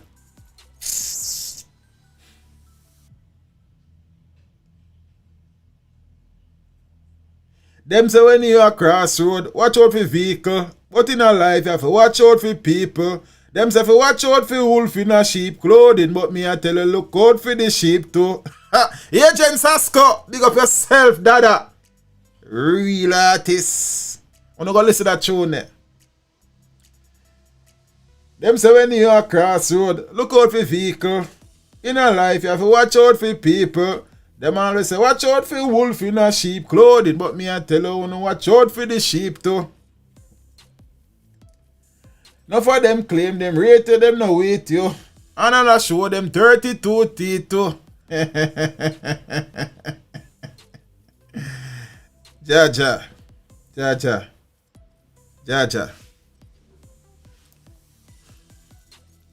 Family. Alright, sir. Where's the shooter probably get 50k, bro, God. You're talking like a joke. Cause everybody now have to eat a food. The woman will collect the money first, pass it on to the farmer. I forget something, the farmer take something. And then the shooter. I don't know Rasta. Dada! Me have a bone for pick with you in a road, boy. Because I see you mash up some fest over there virtual and you don't sing my tune. Then me I wonder what's up with that, sir. I'm not sure if I live to see tomorrow. Dada, show him class. The man work for the empty place like 150,000 people in my perform for real artists. Real artists. You understand? I do if I did know say Maxi Priest in the country. Because if I did know say Maxi Priest in the country, anywhere I'm there I find him. You understand? Maxi would have to go up, sit down in front of eye camera.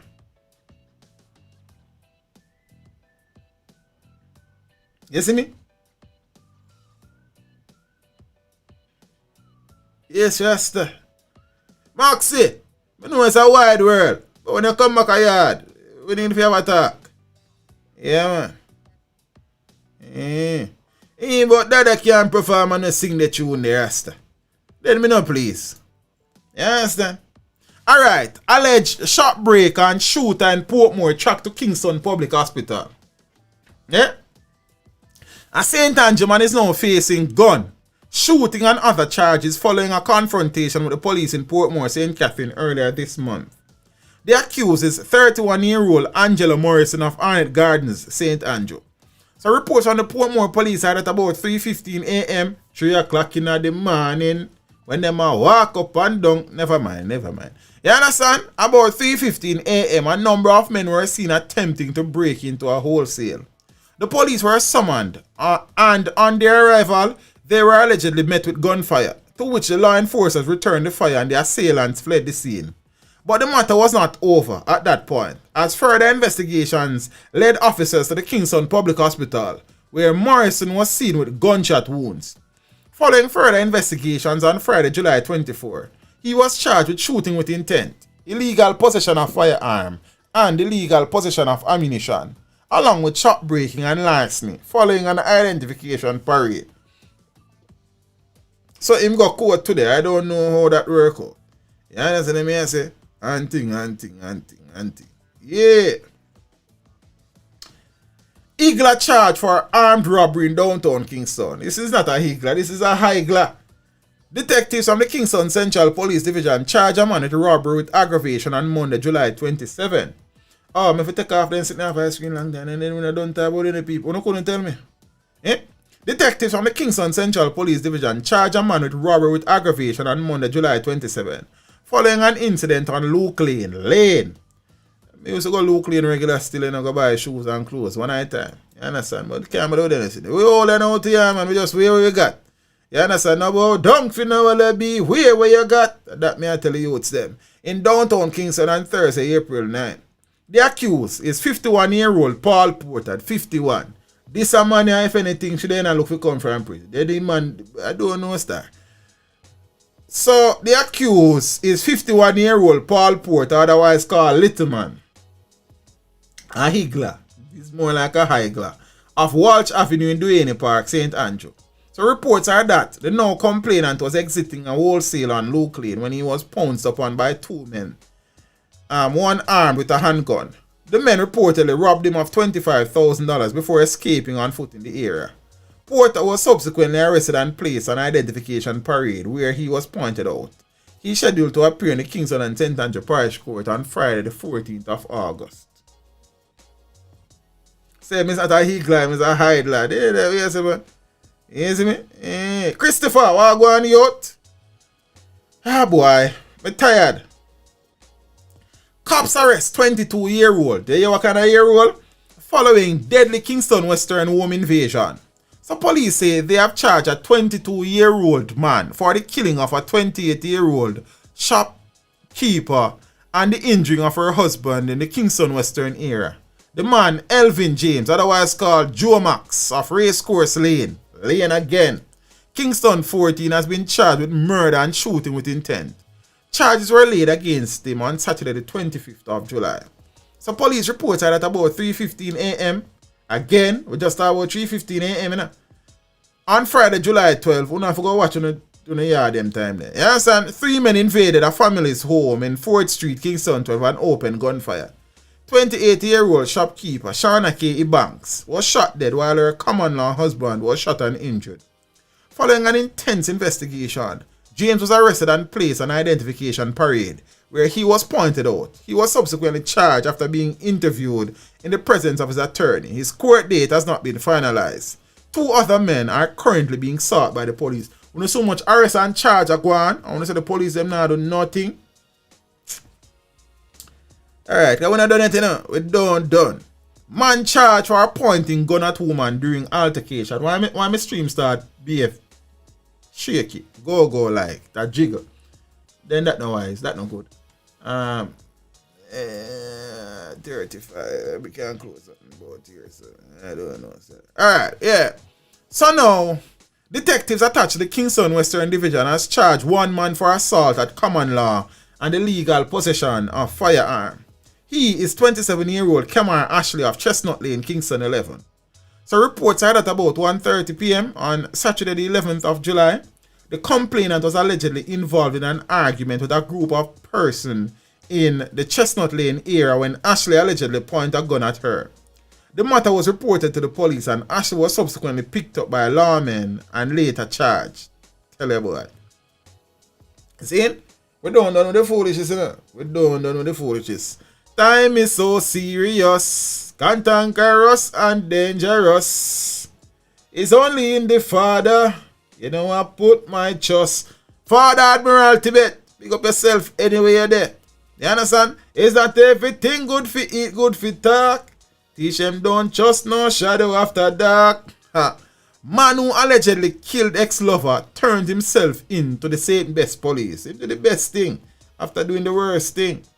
You understand? The St. Elizabeth police are reporting that the man allegedly linked to the fatal stabbing of his ex-lover in Brampton in the parish on Thursday is now in custody. I even did know so them kill one ex-empress down at them time. See, in Empress Kerry J, what a go on? Is what kind of time them here come to school? Then you're late. You understand? Alright. Yeah. The suspect turned himself into the police in the parish on Friday and is to be questioned in relation to the fatal attack. So police reports are that on Thursday of last week, 49-year-old Ilret Stevenson, a domestic helper of Top Hill in the parish, was heading to work when she was approached by the now suspect. An argument subsequently developed between the two, who were described as former lovers. And at one point, a knife was reportedly used to inflict stab wounds to Stevenson's body. The attacker then fled the scene. The wounded woman was taken to hospital where she was pronounced dead. At Upton Sterling, support teach them. by either PayPal. MyCash App now working at Empress Farm. I need to take out that out of the description. Or Patreon in the description box. So my father Opton and say, Opton, how can I contribute? You have one look at dollar sign and blink somewhere near to the comment bar, brother. That a Cash App that. Not Cash App that. Super chat. Zine, so you can contribute there, so you can contribute by going to the merch store, go buy something. You can go over Patreon, go pledge, or you can go a PayPal. All of them things are in the description. If you want some more info, you can place it in the thing. Sansia, it's good. Sansia is what teach them there. Then I don't see about 3 years now. Then I think we did live better than that. I'm happy if you see me. I hope you're alright though, Empress. You understand? But you just desert the teacher. You understand? I don't know when you use a feature. Alright. Make we move on a little bit. Peeps. I know I will get up and when I come back, I will have 750 viewers. But I have to take a little break. You understand? I have to run. Go to.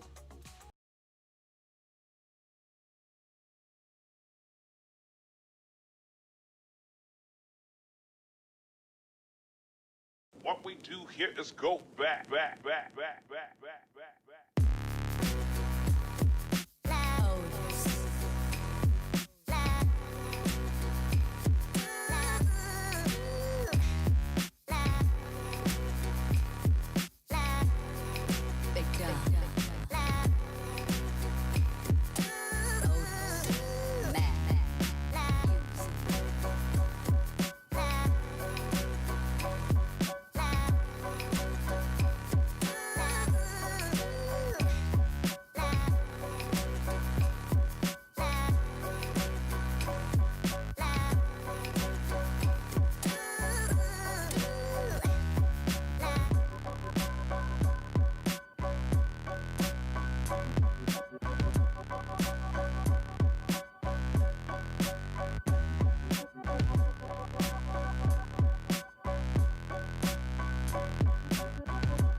What we do here is go back.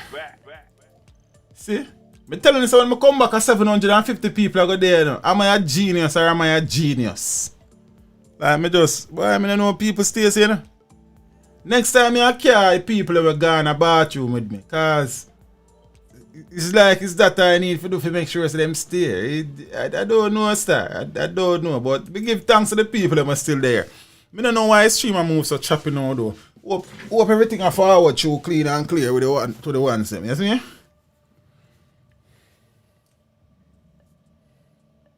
Put on a little lip glass so you know what thing go. You see me? Alright. Shall we there now? Why this thing I move so jittery though? That all of a sudden. I don't know. Frame rate a drop on our sort of thing.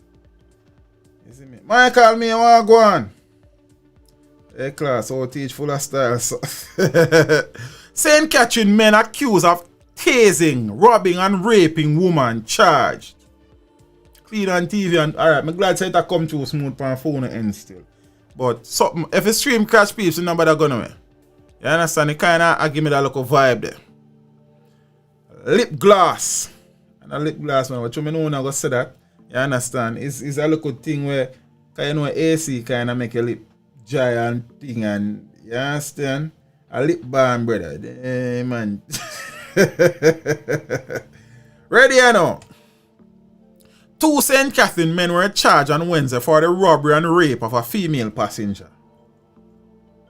27-year-old Nicholas Thorpe and a taxi operator of Mall Road in Garden Pen is charged with rape, forcible abduction, indecent assault, robbery with aggravation, and illegal possession of firearm, while 35-year-old Michael Wildman, otherwise called Dwayne of De La Vega City, is charged with rape, grievous sexual assault, indecent assault, and robbery with aggravation. The police say that the men were picked up during an operation on the 1st of July, arising from extensive investigations by the Portmore police.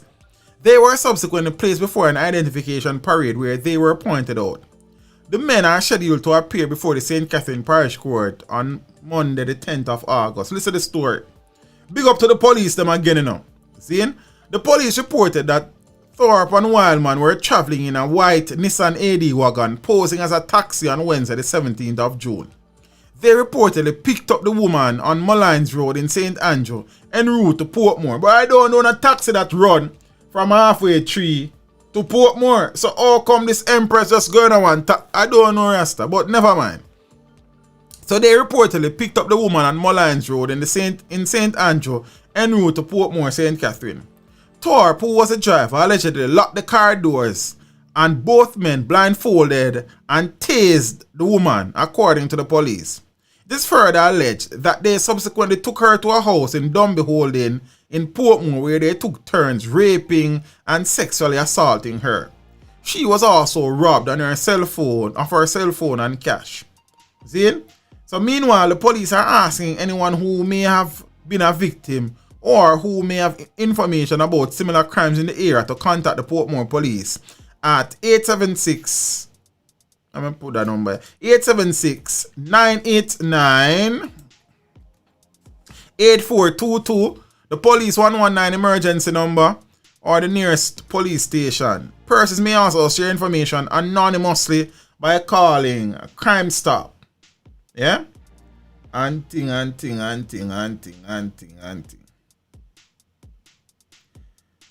You say you can get taxi from halfway tree to Portmore at night. Okay, Lafay. I don't know if you never show what time of day if you choose still, you know. So alright, fine. You never give a time of day, but that probably makes sense to choose still. I believe you. No taxi transport from halfway tree via Mullines Road to Portmore. But when I generally say it could be a situation where it was in the night, so that could be. Yes, Rasta. No peeps. I look up break before me getting on some more serious. Me laugh a little bit before, cause more time I have to take bad things make joking at. You know that JPS have been doing their best to make Jamaicans stress and in a state of unhappiness recently. With some light bill taller than the light post them. And some light bill longer than the light wire them. See? We see a situation where a woman has been charged for stealing electricity. She was charged $50,000. But, you know, funny, so she thief the electricity, you know. Because, I mean, stealing is stealing. But based on the information, is where she thief the light from.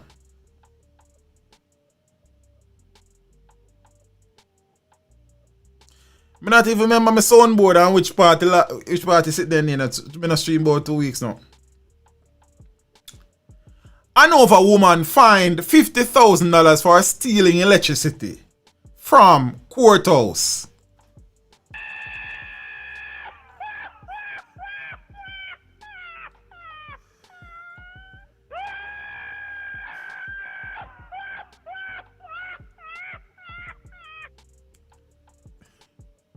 No, of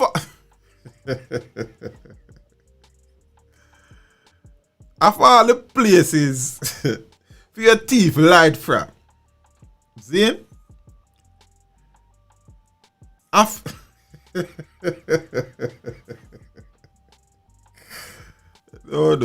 don't want to laugh, you know. I don't want to laugh. You understand? Miss Cathy Jackson, how are you? Hope all is well in the Empress. You understand? I don't want to laugh, you know. I don't want to laugh. May I tell you the truth? Guy Fox, what I want, broski? I know if a woman has been fined $50,000 or 9 months imprisonment for stealing electricity from the Lucy Parish Court building.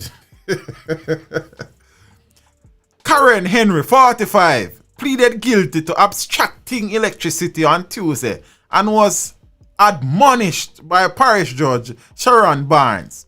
The court was told that on the 21st of March, a supervisor at the courthouse detected electrical issues in the building and called the Jamaica Public Service. During checks, a wire covered by bushes leading to a house in Horton Court, a community behind the courthouse, was detected. The wire was disconnected. 3 days later, the court building again had electric.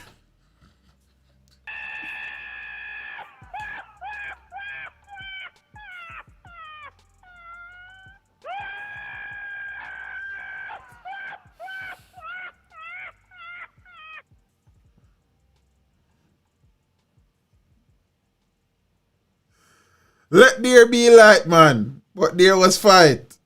And then there was light. Peeps, remember, you know, JPS come disconnect the thing in the rasta. You understand? And 3 days later, you know, it up rise.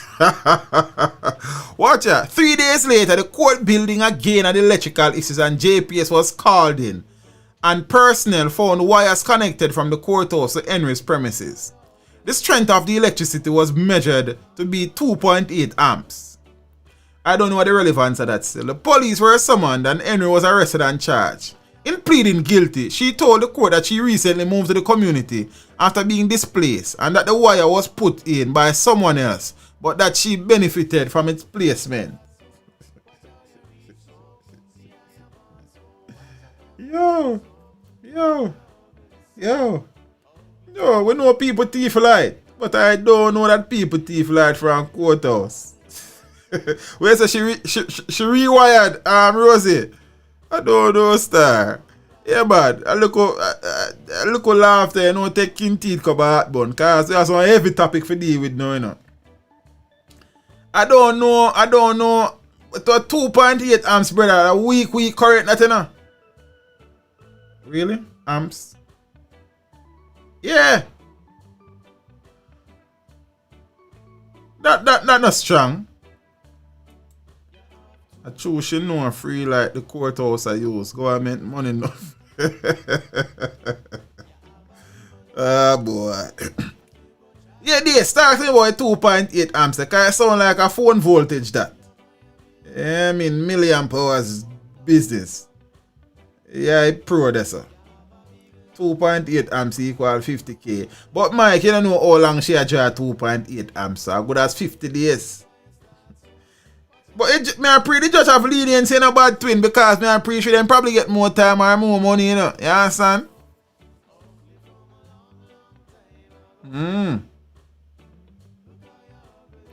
Auntie.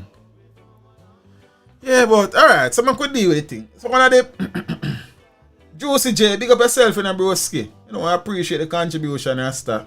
You know, we give thanks. Hope all is well with you and the family. This picture is a picture. So how them find out? Cathy and I follow. Remember, you know, the courthouse was experiencing electrical problems. So them call JPS. So JPS check the building and realize them a deal with it. Big up yourself in a bro God. Manners and respect every time and I appreciate the support. You hear, sir? And them disconnect the wire the first time. So 3 days later, the court realized them still have electrical problems. So they call JPS again. And then find the wire. You understand? And thing. Okay, Empress got it. Say a word. So what you know? This young man behind me is Mario Dean. His story has been documented for years. He was arrested for possession of a spliff and he ended up being beaten in prison and he died. There have been speculations that he was beaten by the police. There have been speculation that inmates beat him. We don't know. You know. But the court is a public place. She have right to the Miss Anne, Low me, you hear? Low me. It's not Emmy, it's million. Okay. So, you know, inmates plead guilty to manslaughter in Mario Dean case. Interesting. 6 years after the death of Mario Dean, following a beating he received while in police custody, Marvin Orr and Adrian Morgan today pleaded guilty to manslaughter in the St. James Circuit Court. They will be sentenced on Thursday by presiding High Court Judge Glenn Brown. Orr and Morgan, who were also inmates, were charged with murder, but both pleaded guilty to the lesser charge of manslaughter. They entered their pleas following discussions between their attorneys and the prosecution. Morgan's lawyer, Franklin Hilberton, noted that the case has received significant international attention because Orr and his client are both mentally challenged. Yeah? So the two men who have pleaded guilty to manslaughter are mentally challenged men. I am distressed that I am standing here before you, and yet we do not seem to be any further along in this matter. It is like a blight on the justice system, and persons from overseas are watching how we treat persons with mental illness, Hilberton told Brown. What is consistent is that, from the report received, both men have been suffering from some kind of psychiatric illness. Brown replied, referencing a forensic psychiatric assessment report which was submitted for the men. The court was told that a social inquiry report for each man is expected to be ready ahead of Thursday's sentencing hearing. Orr and Morgan were subsequently remanded. So Mario Dean was brutally beaten on the 3rd of August 2014 while in custody at the Barnett Street police station in Montego Bay. Dean died 3 days later at the Cornwall Regional Hospital. I think I would have done a video on the whole Mario Dean situation. Enough people ain't watch it still, but we give thanks. You understand? Probably, like we come up back now, we'd probably get a little buzz. See?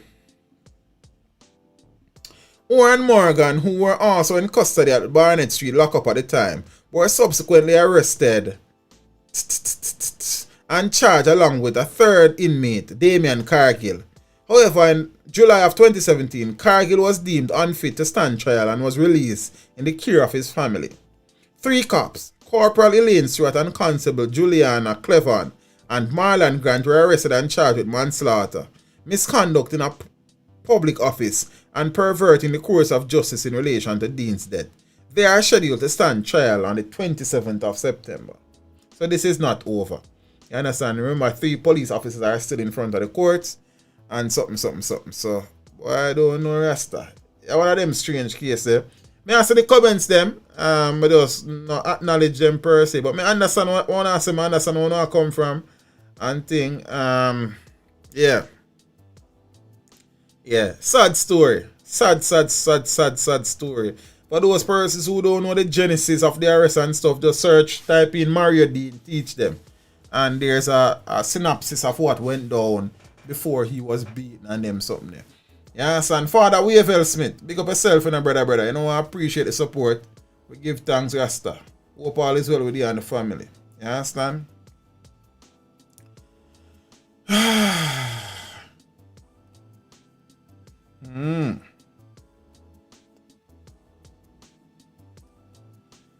I never really even look at things. Alright, so I could deal with some more things. At what time I know? Me tell you, the stream I go long today. I tell you already. I know some people are going in bed eventually, but we just go and do some work. You understand? Condolences again to the family of Mario Dean, and I sincerely hope that your pursuit for justice will not end with you guys feeling slighted by the justice system, and those responsible will be held responsible. You understand? Jara 306, big up yourself in a broski. Hope all is well and give thanks to the contribution and the support. You hear, sir?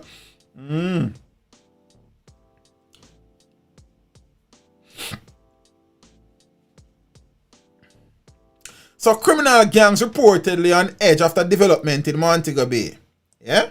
So you know, say a whole heap of guns the police them find last week and in a recent times and things. So apparently some man worried. Word in the street is that some man who in a police custody been a sing and I provide information, so the police them a dig up some things and I find some things and them something there. and thing.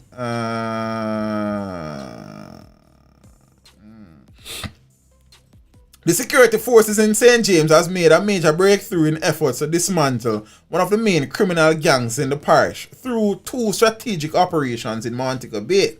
So a number of firearms were seized and 4 suspected gang members, including an alleged hitman, were held in the operations. While full details of the operations on Thursday afternoon are still not clear, sources close to the developments indicated that the first targeted move was made around 3 p.m. This involved the apprehension of 2 of 3 men who were traveling in a motor car in the White House community opposite to the Sangsters International Airport.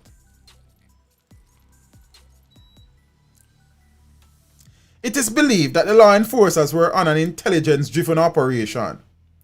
After reportedly engaging members of the security force in a shootout, 2 of the men, who are believed to be from the flanker community, were held and taken into custody, and 2 of the latest models of Glock 34 pistol, including, pistol along with a Honda Civic motor car, were seized. Sources claim that the 3rd member of the group escaped from the scene but was later tracked to a home in an upscale community in the city, where he, along with a 4th suspect, were taken into custody by a joint police military SWAT team. The sources indicated that the latter operation took place near a private home that houses a music studio in the upscale residential community. Miss Susie Hinker, good night. Thanks for being you, and thanks for being you as well. Thanks for the support and thing. I suppose it's an important sentence in the article. It says the source indicated. But we finish with Empress Susie. Empress Susie, thanks for the contribution. Thanks for the support. Hope you and your family are okay. The 2 men who, the source indicated that the latter operation took place near a private home that houses a music studio in the upscale residential community.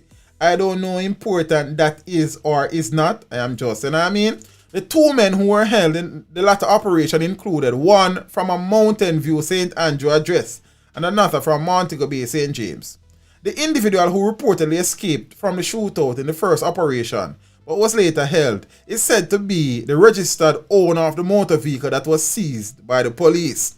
So apparently them probably run the plate or them find papers and visit the address. So them run go back on yard. I'm just saying, I don't know.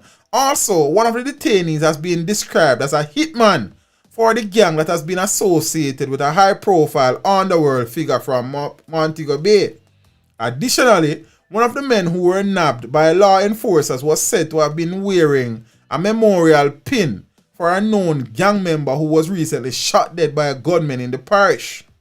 Reports are emerging that the operations have created some amount of unease in the criminal underworld, especially within a particular gang.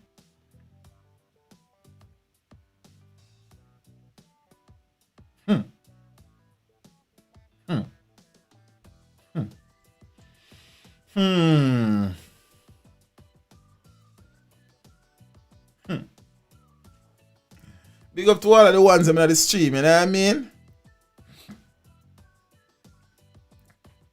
Teach, we all know that the police going to work. That is the reason why they put these 2 men up front. In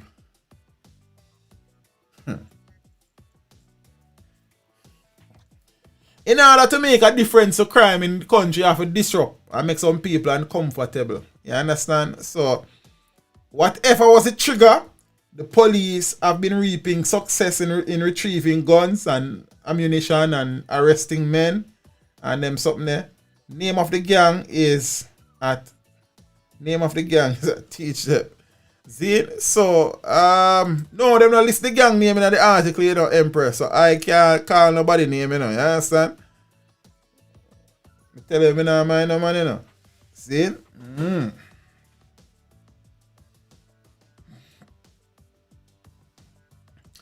Appeal court strike out El Faisal case. Way now clear for extradition.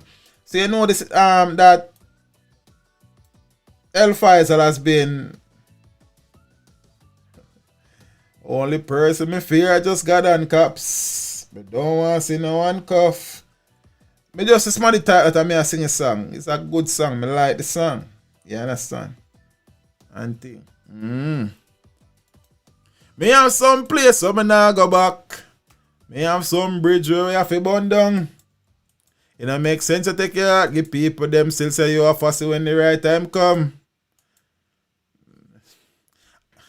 The way is now clear for a controversial Jamaican-born Muslim cleric, Sheikh Abdullah El Faisal to be extradited to the United States to face terrorism-related charges.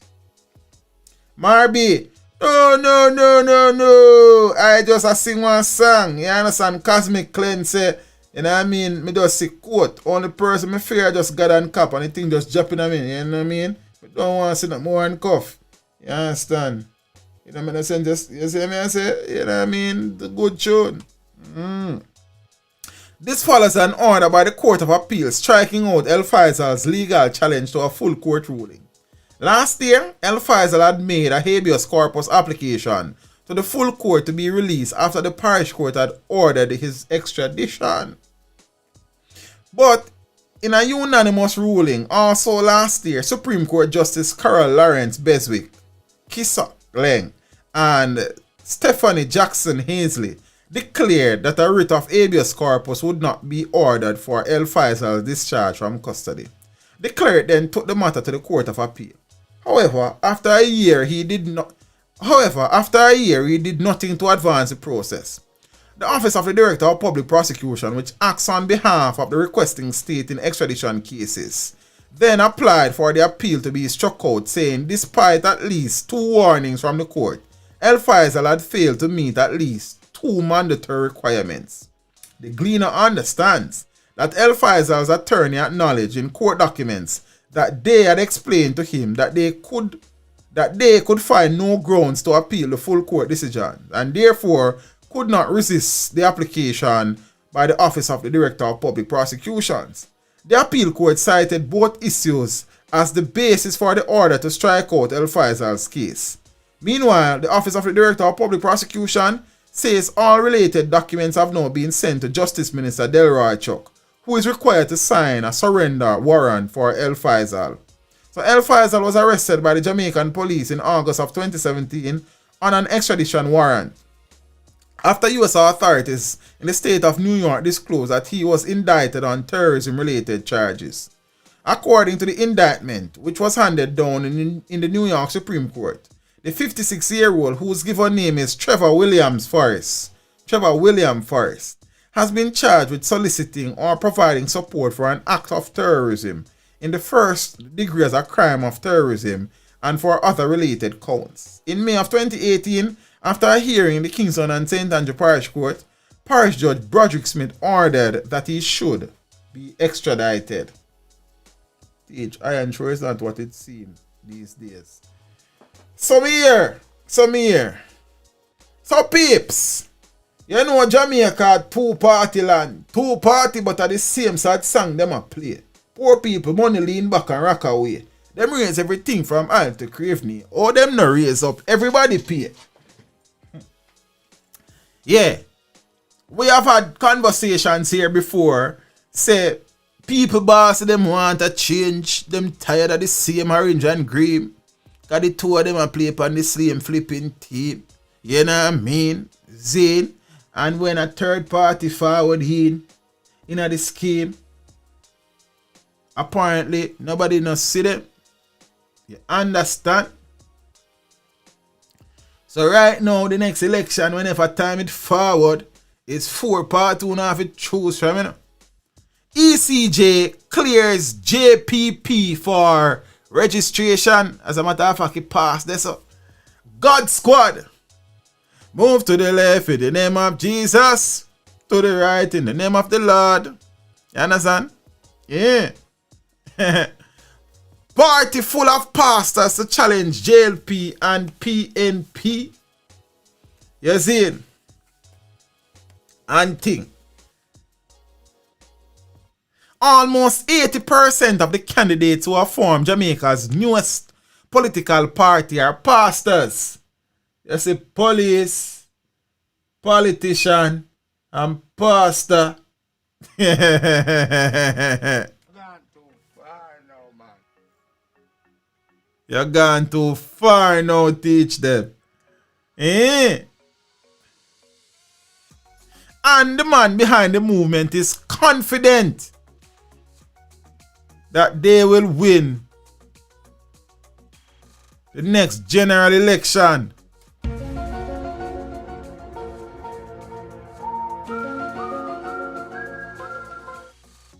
Suspense. Yeah? The recently formed Jamaica Progressive Party, JPP, says it is self-funded and sufficiently cash-rich to campaign with the big boys. I wonder if a collection... never mind. Pastor Robert Rainford, authorized representative for the JPP, said it was divinely inspired. They say X-Files. Divine. Rainford said that the party was ramping up its campaign machinery and that Jamaicans would be seeing and hearing from its 54 prospective candidates as they visit communities come July. He declined to list the names of the pastors until a later date. I wonder if Almila are about. Yes, we are very serious about listening to the voice of God.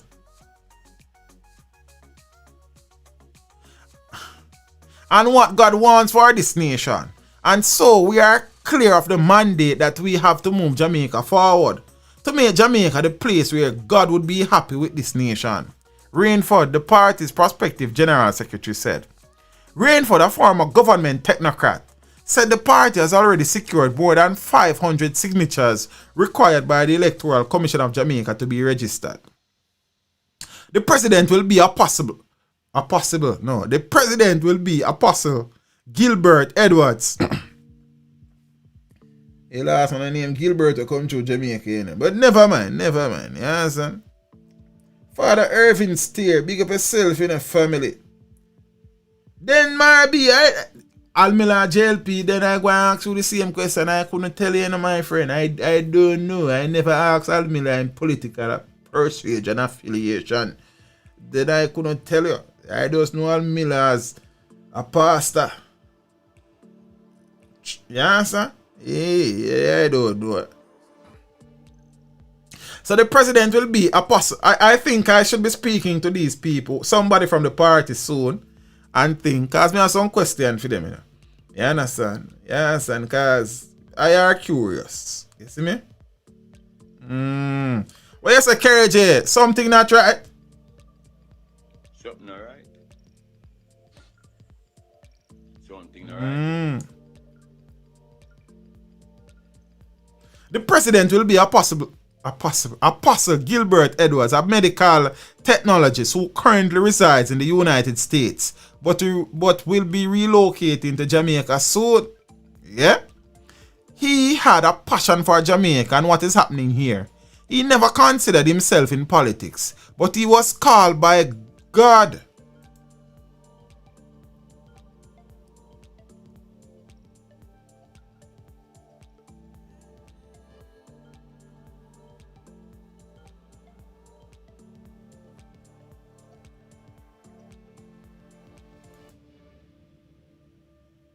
Father Irvin say, I don't even know about big up yourself again, yes, sir. Yes, sir. Auntie. He was called by God to make this move for Jamaica, to help with the transformation of Jamaica. Nothing wrong with that. We need some people to help with the transformation, yes.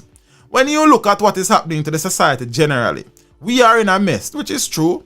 We are in a serious mess. Yeah, true that. The clergyman lamented. Third parties have always failed in their bid to win a seat, much less overthrow either of Jamaica's two major political parties. Even independent candidates have won a few seats. Rainford is optimistic that defeat will not be the destiny of the JPP. The difference, I believe, with us, apart from the fact that we are divinely inspired to go this route, is that the Lord has provided us with the necessary resources to be able to not only be an effective party, but to be able to transform the fortunes of Jamaica, he told the cleaner. I have seen the manifesto. I mean, bits and pieces. Like, I know a few people, I say a few. I not tell them yet until them release them things. And I don't want them say, yo, teach them. Yo, it's off the devil cause let out God's secret too early. So I go and wait. But I supposed to be speaking with somebody from. I would want to speak to the apostle. As him is going to be the leader. I have some interesting questions that I would like to ask you. You understand? You know, we don't really pretty up a question when you ask people things, you know. We just be, you know what I mean, very respectful and polite. But the question them is the question. I don't choose the question. It's just I ask them. You understand? So, let me finish read this because this will take long. I didn't realize I saw an article long. You understand? Right now, show me there. Yeah, right now our party is self-funded. We don't need financial support from anybody. And people who are in the party are going to be paid. These are paid positions. The very person who hands out a flyer is going to be paid, he said. Rainford said that the JPP's full slate of candidates will be publicized soon. Canvassing by the party has indicated widespread disaffection with the ruling Jamaica Labour Party and the opposition People's National Party. Both political movements have shared power since universal adult suffrage in 1944. What we are encountering on the ground so far is that both PNP and JLP persons are saying, boy, we're looking for something like this for a long time, said Rainford. I saw them they tell Asta Black. Same thing them they tell Asta Black. And it's only Asta Black vote for himself. You understand? So I don't know, you know.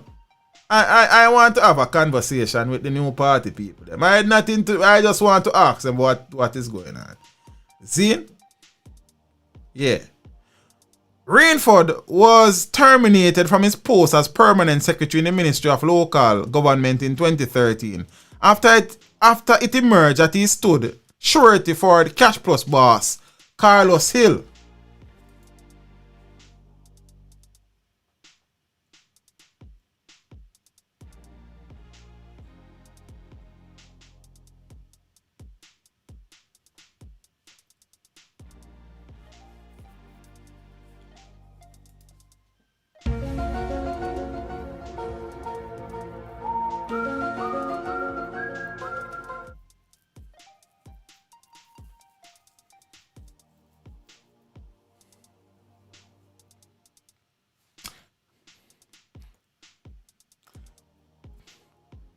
Rainford was terminated from his post as permanent secretary in the Ministry of Land and Local Government in 2013 after it emerged that he stood surety for then Cash Plus boss Carlos Hill.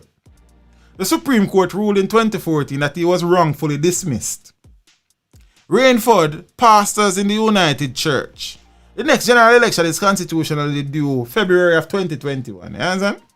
If sworn in as the next government, the JPP has 4 major planks: reducing the country's debt, providing more housing solutions, encouraging stable families, and tackling crime. The party also wants a more livable wage for public servants like policemen, nurses, and teachers. The party is also seeking to increase the number of booths in the constabulary to 30,000 and to promote community policing. We have to attack the crime situation that we have. We have to enforce the law, said the clergyman.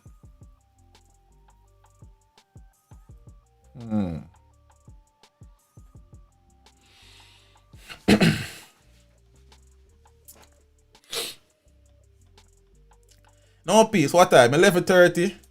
Yeah, I'm sitting me look in front of me. It's about 2 o'clock this way I'm looking at, you know. You understand? Enough people gonna sleep already. I wonder if I should leave some of these. Girl, stammer. Yes, son. Move to the left in the name of Jesus.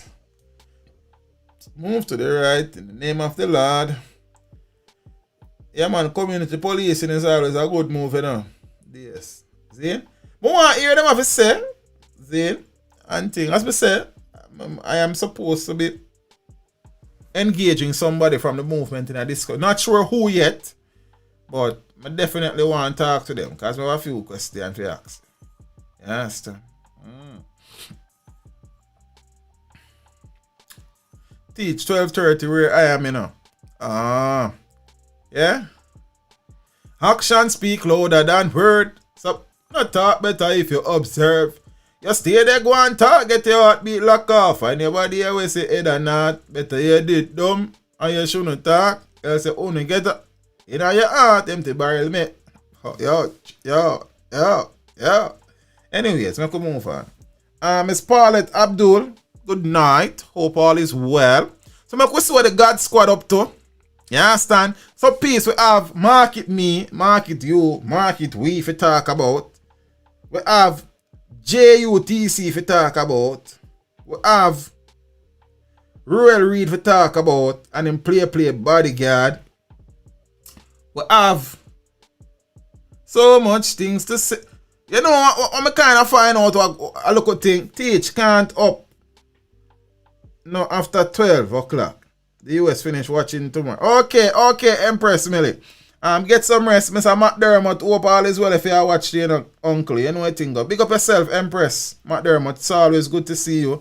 You don't know you one of my YouTube mother. You know what thing go.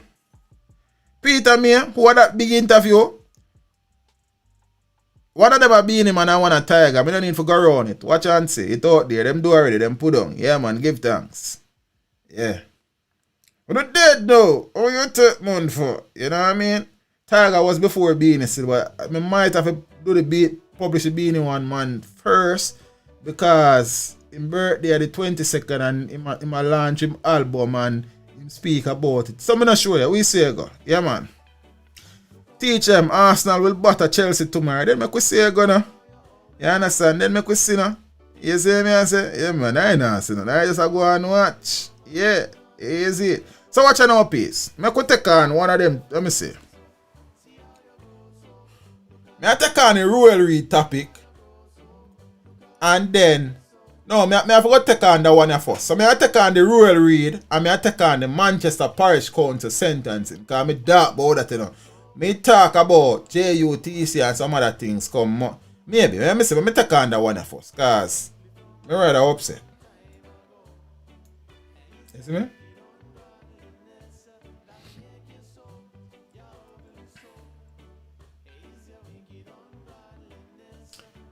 Through the eyes of the eagle. Oh yeah, say man, royal blue through and through, man. It ain't true if it ain't blue. You understand what I say? Yeah, man, land and the thing there, man. You see me? Then we not go around that. I mean, I wear my Chelsea jersey Sunday night, you know. I go as 10 we get. I mean, Chelsea jersey, I come here, you know. I just tell you that. You understand? If I can't fit tonight, I'm up on the fatter side of life, you know. I do even know. You understand? Alright, watch you now. Manchester fraudster to appeal prison terms.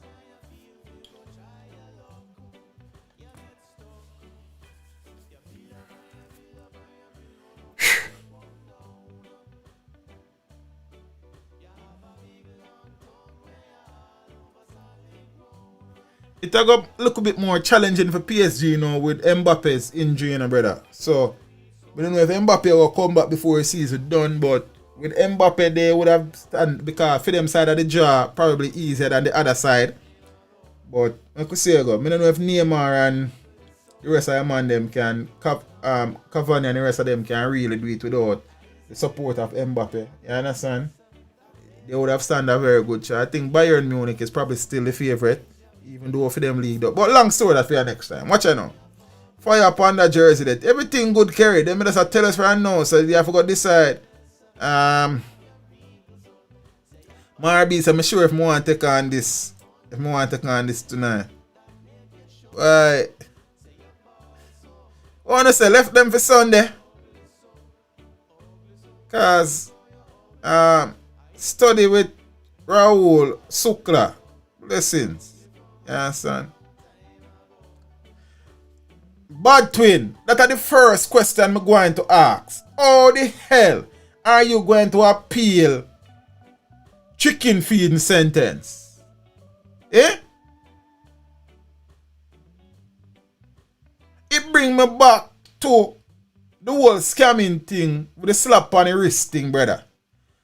So you a charge a man $10,000, $50,000, $100,000, a man will make $10, $20 million. That didn't make no sense.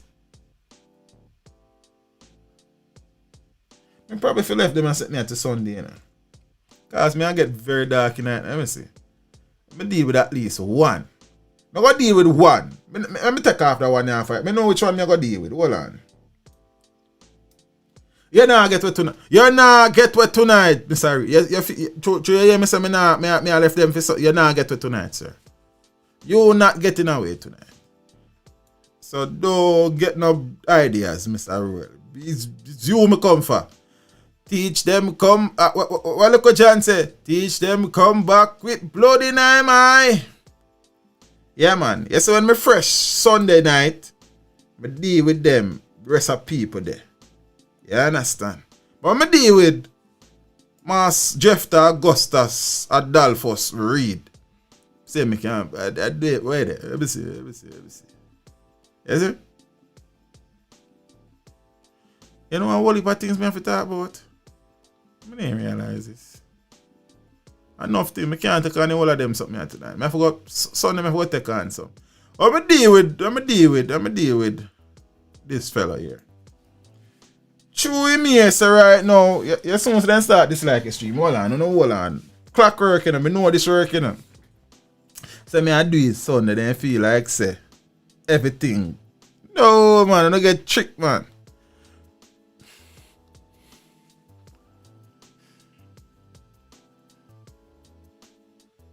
You know when I sit down and I think about Ruel Reid. Just thinking about the whole Ruel Reid existence upset me. As an educator. This was a man who demonized teachers, berated teachers, called principals extortionists because principals are trying to collect local tuition for running school them because the money, what them call the subvention from the Ministry of Education, it's not even enough to buy a toilet paper putting in the bathroom them in the school. You hear them compound, the news comes say schools were given subvention, first subvention and all sort of subvention.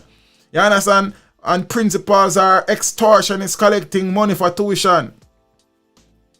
Ruel Reid said that, you know. But my colleagues, them, you know. You understand? While Ruel Reid, by all accounts, was not only being an extortionist, but a criminal. Eh?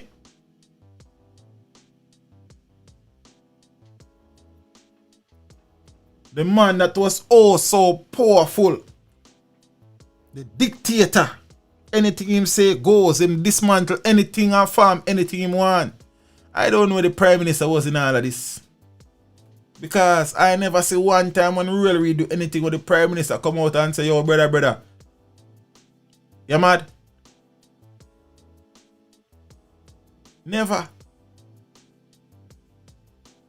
But let's not forget that Ruel Reid was the Prime Minister's advisor while he was Minister of Education. Ruel Reid was his advisor. So we don't expect no better. You understand? Some hardships what the education system got through because of the dictatorial ways of one Ruel Reid. You understand? That's why it grieved me and it hurt me. If you say this man here disrespect teachers down the years and I go on like him a St. Michael. You understand? Let me all hide him. See him there? That man there. Watch out now. Play bodyguard. CMU student paid. CMU student paid as close protection officer for Ruel Reid. Was he actually paid though? Did that money actually go to the CMU student? How much of the money that was supposed to be paid to the student as the close protection officer for Ruel Reid.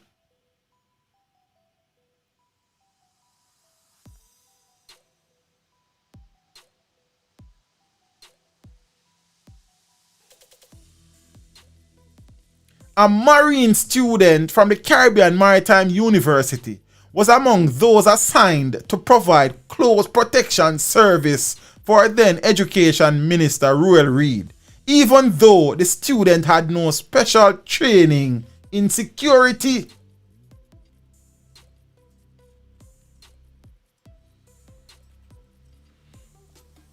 The CMU student normally dressed in full white and opening doors for the now resigned minister, as well as saluting him. And when Ruel Reid in the military, or when he become commissioner of police, saluting him.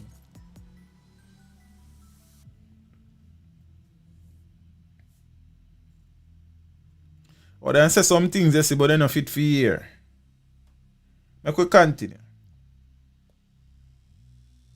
Among other rituals, interesting. What kind of rituals? The guy would have just the guy. Don't know what kind of things them guys are into, you know. The rituals there.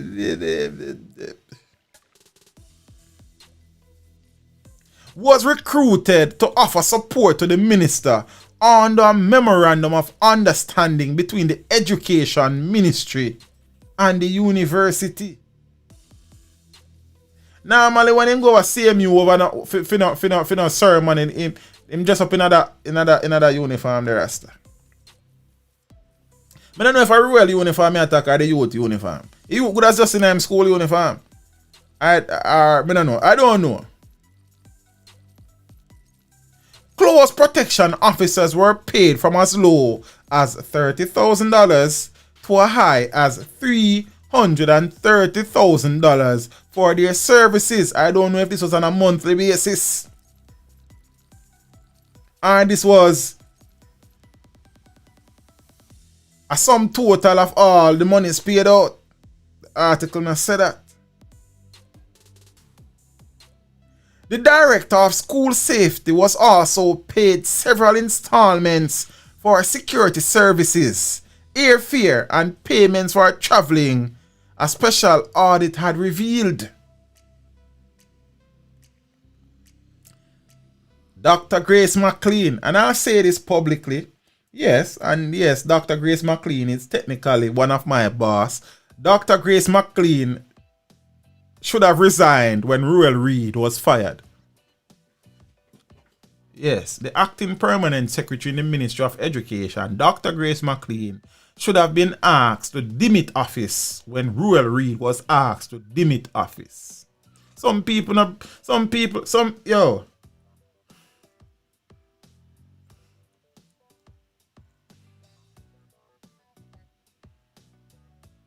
Dr. Grace McLean, acting permanent secretary.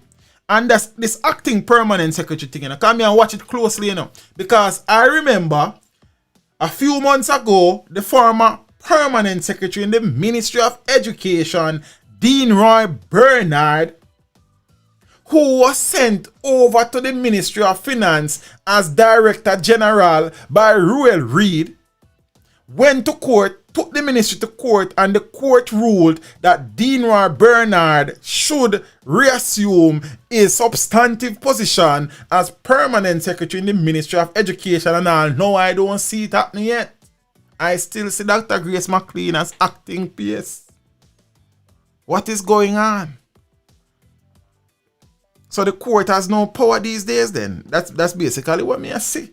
Unless the court ruled that he should reassume his position come September then, because me no know. Me no know.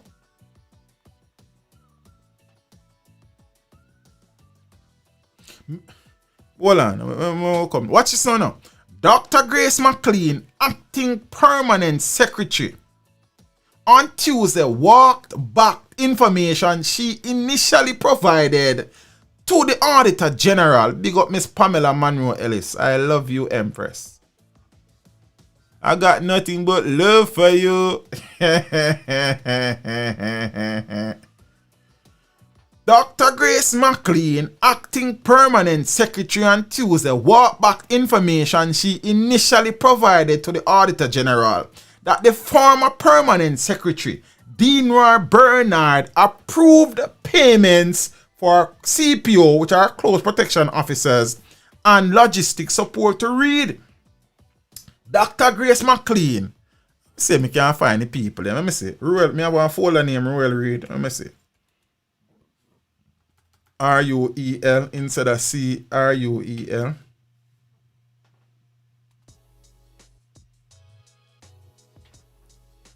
Why that now come up?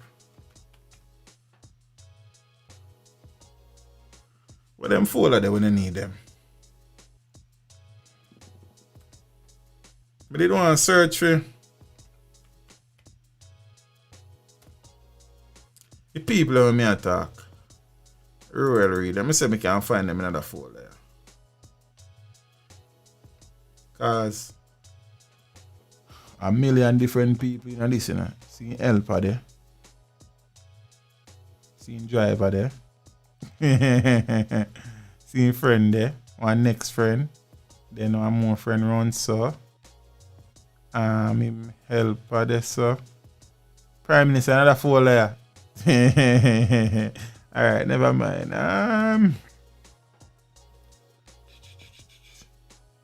That are you wild, man. I look for some people there, please. You know what, and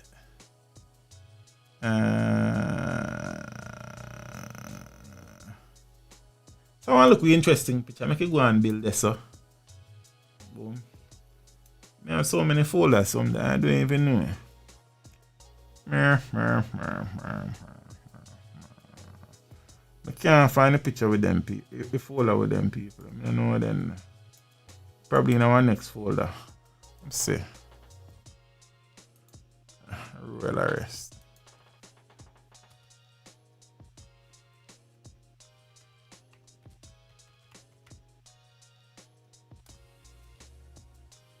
Save them in another. Come on.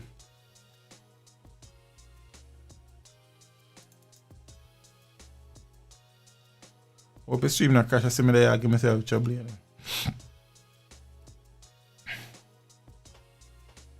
That is them data. That is them people there. Alright, I now find them right now. I know I have them in a some.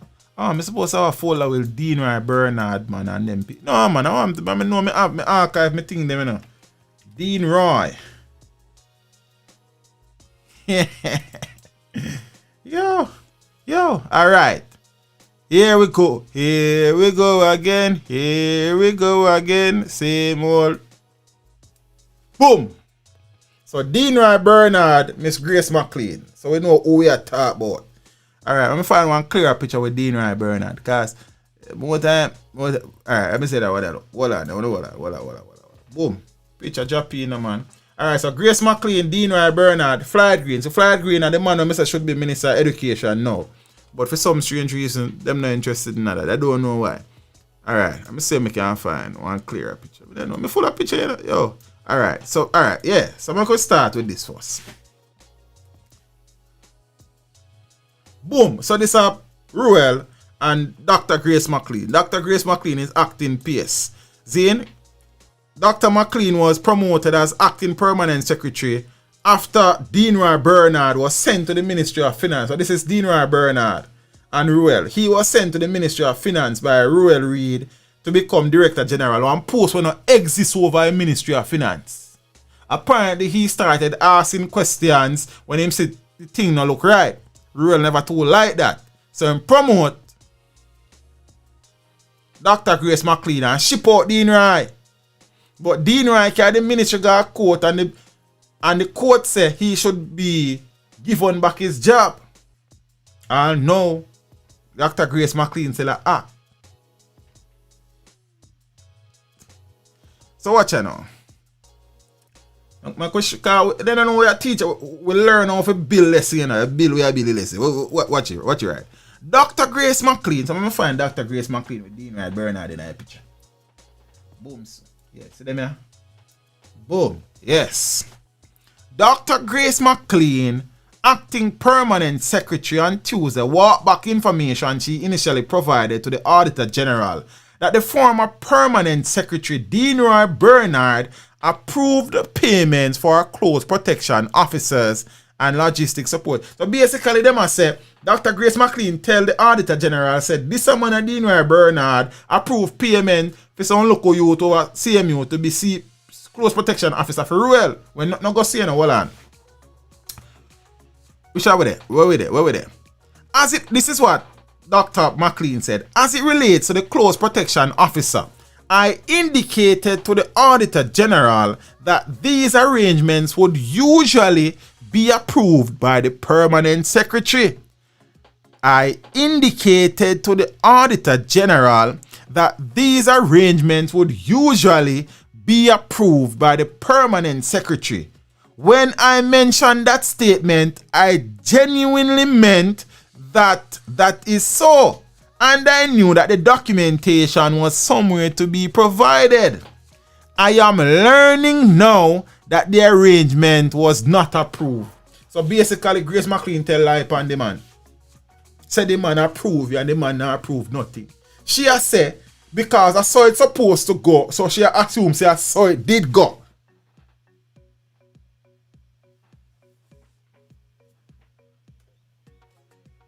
Something alright. Something alright, yeah.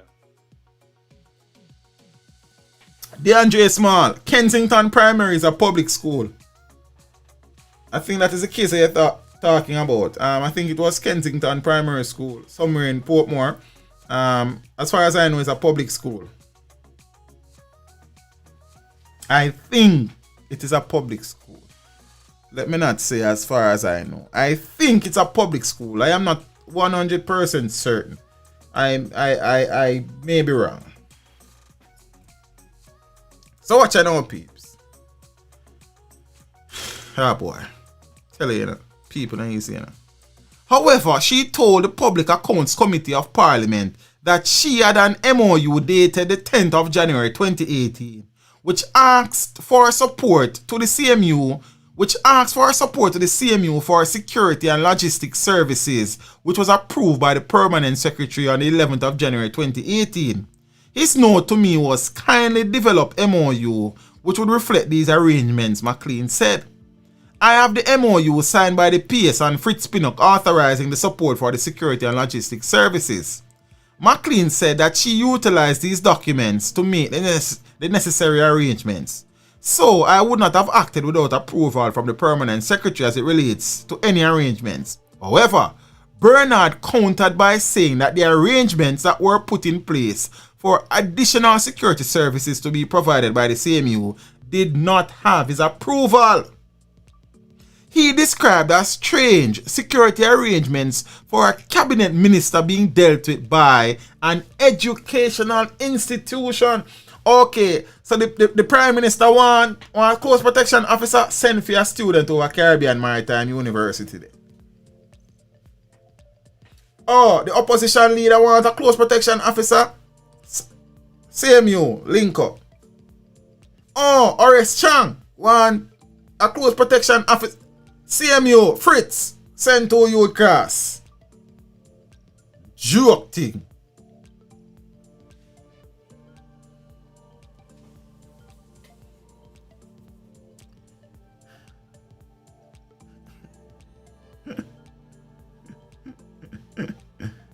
He described as strange.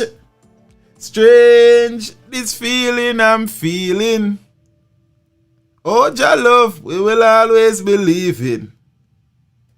Oh, you may think my faith is in vain. Till Shiloh we chant Rastafari's name. Don't worry about singing. Don't worry about singing. This singing is alright. Just link CMU, man. Everything is there. Cause for the people's money we care. You know we smile but the money we are tear.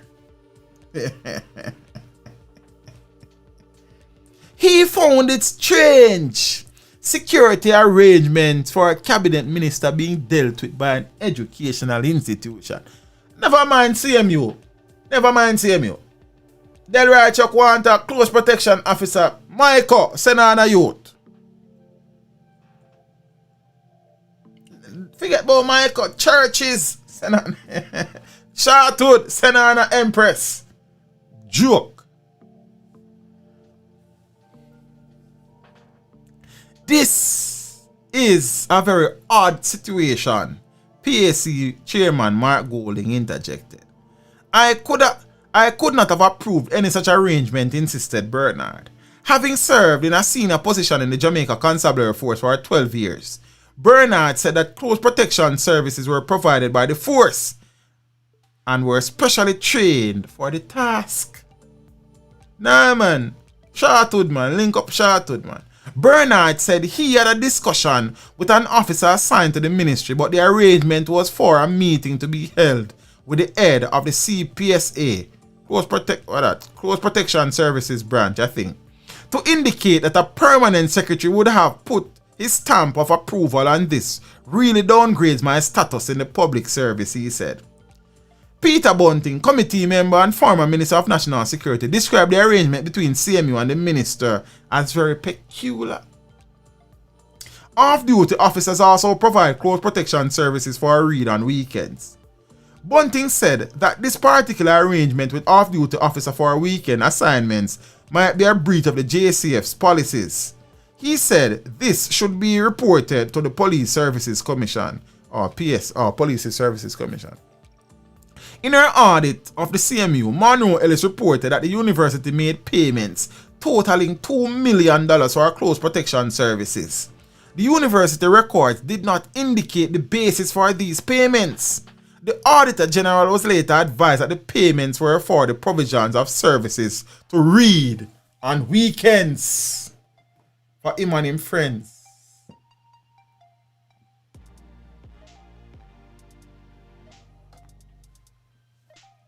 The saga deepens.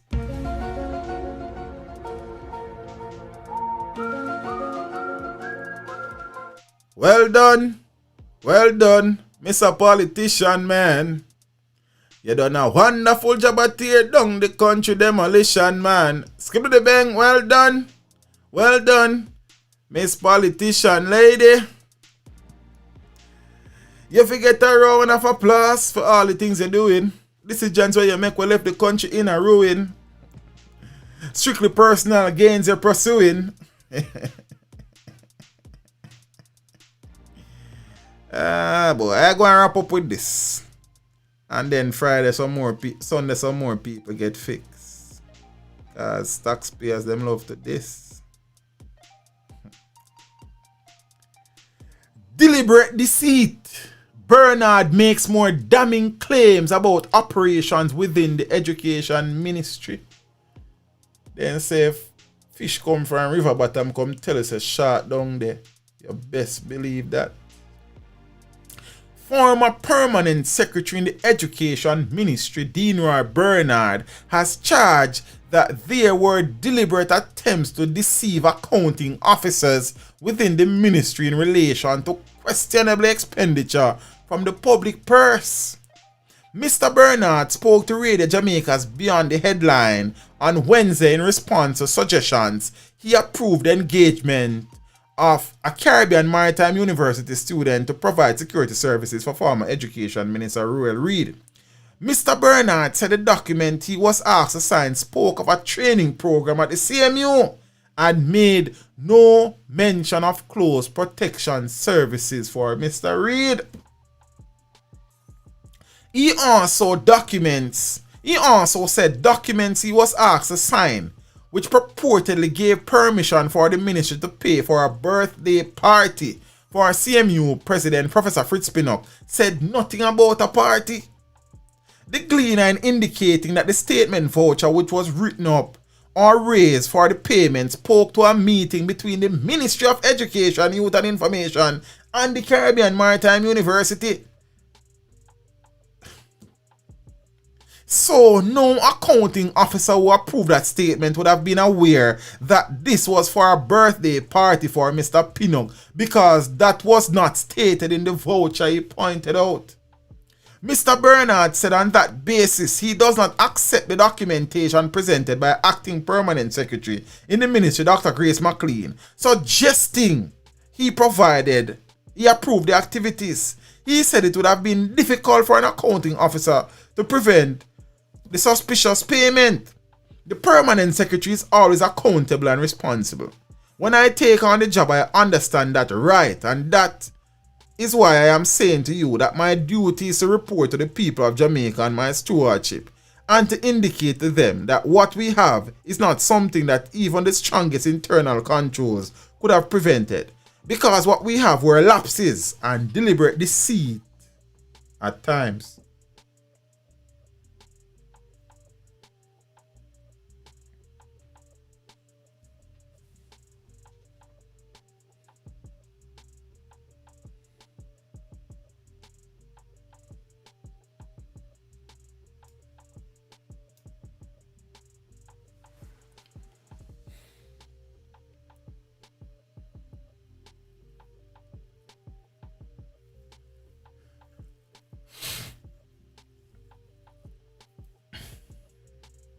So, Ruel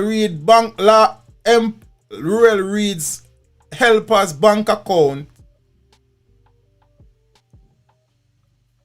very heavy. Ruel Reid's driver purportedly runs a catering company. You know what would be interesting to find out? How much of this $2 million was actually paid out to these students over by CMU, and how much of the money did not make it into the hands of these young men, and what were the other rituals in which these young men were involved in. We don't trust people. We buy my car cash. Me not even a trust vehicle. Rituals. I don't trust them, boy. A rude boy. Yo. You know what is stark?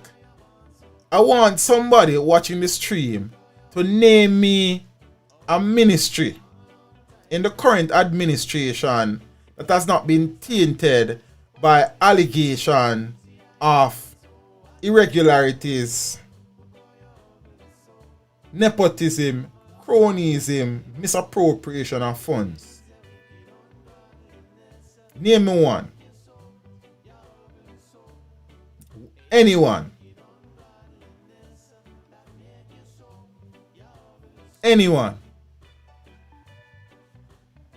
Still waiting. Jeopardy style.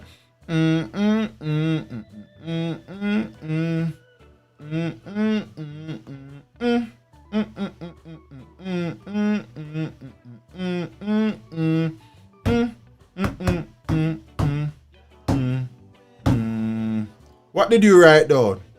What was the wager? None. All tourism? You mean the tourism where the TEF, the Tourism Investment Fund, where $46 to $49 million was given to the St. Anne Municipal Corporation for just clean one park and one whole heap of things go on, and every tourism ministry that involved that aligned to. Me just ask TEF, the Tourism Enhancement Fund. The Duns River Saga, JA.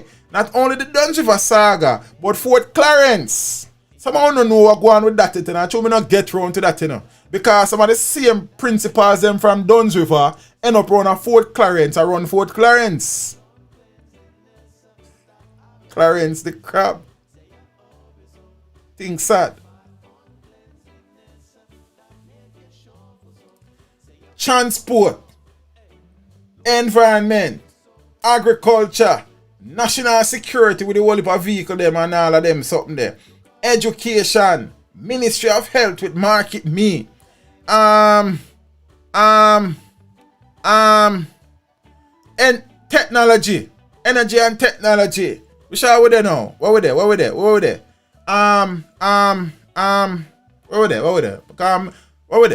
The whole of them. Blessings, Michael Hansen. How you doing, brother? I think mining come under transport and works in a family. You see it? Joked. Land and the environment. You mean with Daryl Vaz, at least how much land for how much money for how much years? Land and the environment. That's how when Carl Samuda they do of agriculture with the Mombasa grass something. See? Agriculture what there with JC Lodge, man. We don't need to go far, man. All of the ministries in the current administration have been tainted some way, shape, or form. The whole government. And the stark reality is that they will probably very comfortably retain power. Because the PNP is not an alternative neither. Black dog and monkey.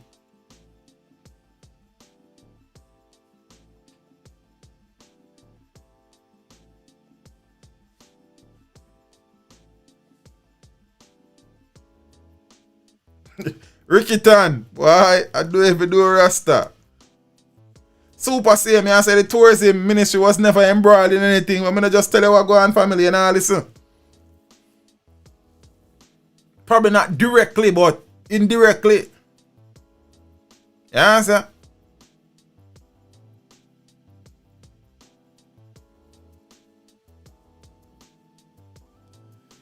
Ah, boy.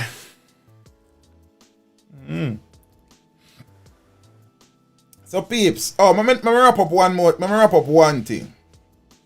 See? Cause one little thing I go on a UA where them raise tuition by at least $100,000 in some instances.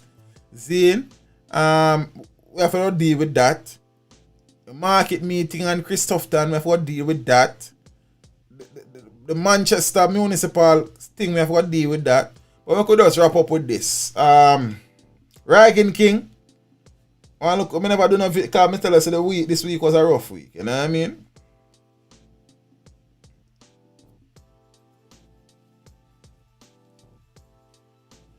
Reid King completes another successful surgery.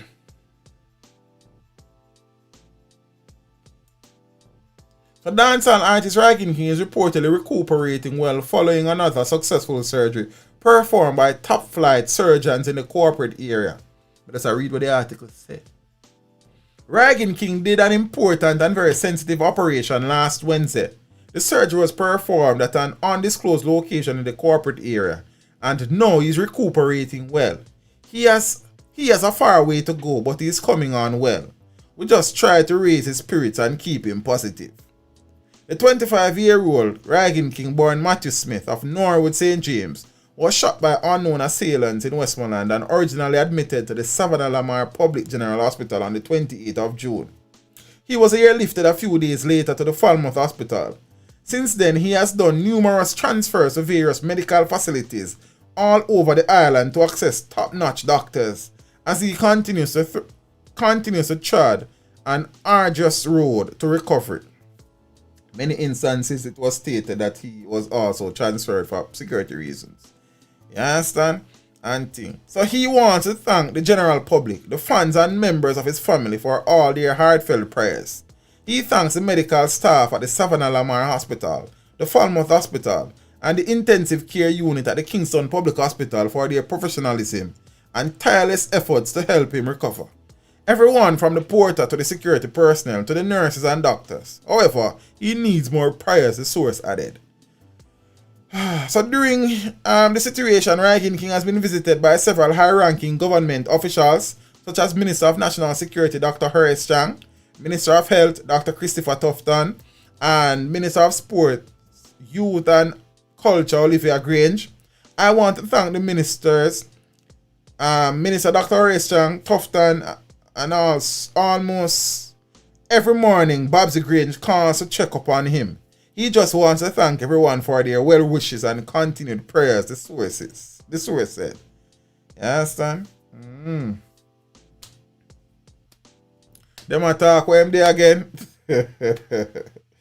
One king. Yeah, I'm glad for most of the artists are recover. And them something there. You understand? So I just the rest of things them Sunday. I'm glad I get rid of some more heap of topics out I think. So Sunday thing now go so heavy. You understand? We give thanks. You see, big up to the people them also who were patient with the movement on Tuesday, as there was an issue with the premiere of the Alizade interview. What happened is that when I was leaving on Wednesday, when I was leaving for the interview on Wednesday, the video was processing. Sometimes the processing can take 2-3 hours depending on the length of the interview. So I had set the interview to go live at 7:15 p.m. because I assumed that the processing would have been done and everything. Apparently, while I was on the road, the current went and the computer in the studio was shut down and stuff. So the upload process was interrupted. So some people got them emotions and feelings of Jamaicans and professional and all of them something like. And most of the time them people don't know nothing about my channel. Them come across for one video and come chat off them face. But big up to the people who understand, say, we try to keep the thing professional and try to keep the thing on a level. The interview that I did that day, the interview started 3 o'clock and it did not end until minutes after 7. 4 hours. Yeah? Problem. Yes, and easily, that is the biggest interview I do so far. It's a simple thing. No need to go around that. You understand? And them something there. So, big up to the people who did in the watch party last night. The Alizade interview, Zine is not one of the flashier interviews. You understand? But it may be the deepest interview that I have done so far. You understand? Alo was just real. Him just be himself. Share him story, share him journey, not pretty up nothing, accept where him go wrong and move on. You understand? And we give thanks to that still. You see me, I say, Matthew Parchment, me tell you that already, I be in man, me not grow that, I tell you straight up. You understand? We interviewed Tiger Monday gone, but before Tiger, we have Junior Cat, we have Boom Dandemite. So, Beanie Man and Tiger further down. You understand? We give thanks. The thing I build, the thing I grow, we give thanks. We remain humble, savior. One put in the work. And for the people that keep on annoying me about Bounty Killer. I interview Bounty Killer when Bounty Killer is ready for the interview and when Teach them is ready for the interview and the time is right. Don't stop bothering me about Bounty Killer. You understand what I say? Auntie. Or Bounty Killer rated so you don't get no interview. What we are waiting for him? Brother, look here, man. When the interview come, the interview come. If you can't wait for it, then you know wait for it. You understand? You know rush goal. You see me I say? Whenever that will happen, that will happen. It's a simple thing. You understand? Killer, big up yourself. We don't rush certain things, man. Things take a little time. You understand? You don't know what I'm doing. See me I say? Because the truth of the matter is, I don't really work with people, for people. You understand? I provide some content and I appreciate when people watch. But when you come make certain demands and if you go say certain things, you be respectful about it. But I come go on like you want to style it. You don't know say as much as we try to be polite, me run away. Simple as that. There's no long talk in that. We don't need to go around that. So no one do too. You understand? People feel like so the artists them just sit down on roadside and I say, yo, Teach, come interview me. And that's how the thing go. Someone don't know the background work we have to do to get some of these interviews. You understand how persistent we have to be. You think we reach a stage where someone I say, yo, I collect for interview, then me not no money for paying the money for the interview. You understand me? I say, so we move on. The people them not sitting on the roadside. You have artists out there who see the thing and reach out and I say, yo, Teach XYZ. You understand? You have man out there who have links with artists, see the works and link up and say Teach XYZ. You interview a next artist and I say Teach XYZ. You go up on a location, you see an artist, them see the face, them recognize the face, them say Teach XYZ. You feel what I say? So it thing no just man sit on a road and say, yo, teach them, go interview me. The man them a work. The man them have things to do. The man them have them family. You understand? When every interview you upload, a man I say, yo, the M and the next and the M and the next and the man them just sit on a roadside and wait for interview family. You understand? It thing not so simple. See, now you have to remember, so we no Anthony Miller, we no Winford Williams. So some man still not really see the value in the thing either. I mean, some man here after and I learn the power of the thing. But some man, them not really willingly want to do the thing because and on stage and an entertainment report. You feel what I say? So people don't really understand how much work going on them things at some time, and people take it for granted, and in some instances I try to be disrespectful with the thing. We don't really take that something that's it. You understand? We'll always try to be polite and respectful, but when you cross certain lines, then you get paid family, a simple maths. So nobody feel like say just yo, the artists them line up and say yo, teach them. No brother, it take a lot of hard work, it take a lot of discipline and patience. See me I say? And thing. I never know I would have interviewed Beanie Man Wednesday gone. I never know I would have interviewed Tiger Wednesday gone. It thing take time. You feel me? I say I never know I would have interviewed Jonah Cat a few weeks ago. You feel me? It does take a little time, brother. So I have patience. And I just who you are, oh, the M and then and your teach. Look how long me ask you. Then you go find the man and tell him to call teach them. Then if you want the interview so bad, brother. You understand what I say? I understand, man. See? So I just saw a thing go. Some man, you will do an interview and the next artist probably say something where them never like. Them claim say, yo, man, this them can't teach them, so them not. Brother, it thing not as easy as that. See me I say, yeah, what? I just that's a thing next still. But we give thanks. Some people will learn and accept that it's the way of the future. TV is dying. We give thanks, man. When an artist is interested, we just move on, brother. We just say if anything ever change and you change your mind and just make a link, you know what thing go? See me I say. So we just give thanks and I be humble and I remain patient and you know what I mean, accept the thing as it come. Zine and them something there. You know what thing go? I talk about many challenges with that interview thing before, because people don't really understand it.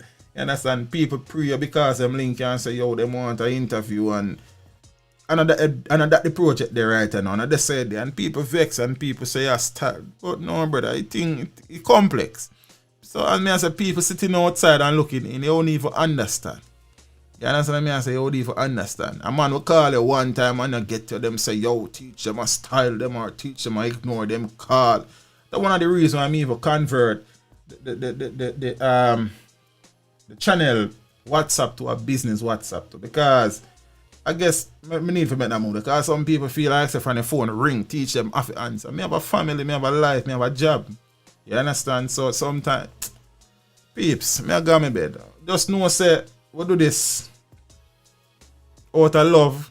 You understand? We do this because we enjoy it. Seeing, you know, the bigger you get, the bigger the stress that comes up there. Be successes will be there though, but people don't understand. So the bigger you get, the more problems turn up for whatever reason. I don't know why. You understand? And people feel like say, yo, at them send you out go do something, so you have to do it that particular way there, that particular order there. And that's how the thing work for me. So if you want an artist to get interviewed, find the artist, tell the artist, make the link and we go do the interview. Because it's not as simple as all the thing. You understand what I say? And things. So peeps, give thanks. Sunday again. But definitely, no matter what, I'm going to try to stream this Sunday, because I promised you last week.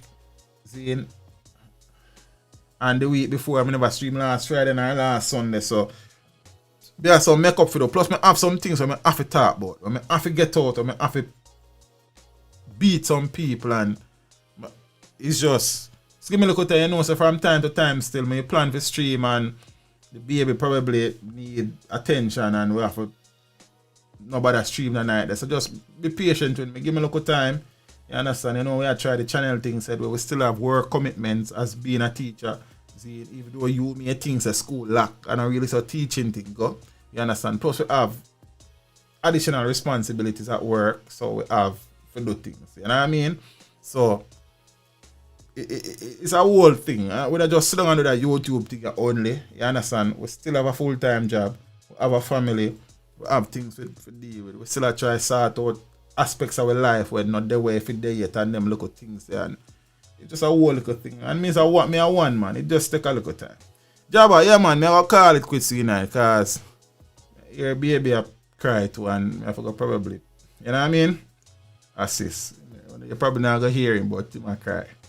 You understand? So we are going to do our part, I think, in the night and them something. So we just take a look at time. Next interview on Tuesday, Junior Cat. We don't need to hide the interview them. So Junior Cat, then it go and bit boom dan. Yo, Dandy might interview. We just tell you still. We don't look out. But next Tuesday at Junior Cat. You understand? Hopefully one day we can get Super Cat. Peace, big up on yourself. Appreciate the support.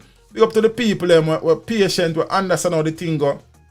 Understand the struggles, even though you might not know the details. You understand? But we appreciate, you know. See? We know some of the people them who they run the channel day in, day out, understand how the things set up, and them kind of have an idea of all the things that we may have to deal with. So, but the people them will just come in more time, just relax, pay some attention before you talk sometime. You understand what I mean? I say, you don't know the thing and you just run come talk. You know, it just relax. You understand what I mean? I say, just relax. See, things take a little time. Take a little time. Peeps, big up on yourself. I say Guy Fox, Junior Lewis, Cookie Mama, Miss Joan Gray, DeAndre Small, Michael Small, Craig Creation, Bad Twin are the first time I see the name in the stream tonight. So big up yourself, appreciate the support. Eric Samuel, Xavier the class prefect.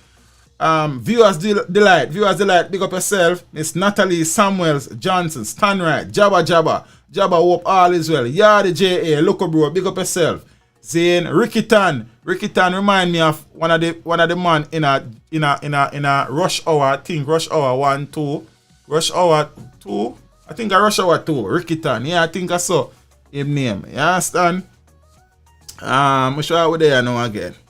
Zane, Miss Ann Alcine, big up yourself. Shauna Garcia, Miss Funk, James Bond, my brother, where you deal with? Neeks AG, Danny Blackhorse, Danny, big up yourself in the youth. Father Dante, that you know the thing again. Miss May what? Manners and respect, and all the moderators, big up on yourself, and I appreciate the ones them. Cosmic Cleanse, manners and respect. Zane, DNJ, big up yourself. Eric Montague, Tamara Scott, all of the people in the building who don't know the thing go. When you go on road, load the headphone, load the Bluetooth headpiece, stop separate yourself from your environment. You need to hear what go on. You understand? Don't live down in your phone family. Some people when them a walk, I saw them set them don't know what go on round them, they don't know nothing. You understand? Man a pray, no man a watch, you know. Keep your phones in your bags and in your pockets. Use them only when you need them. Walk with only the cash where you need if possible.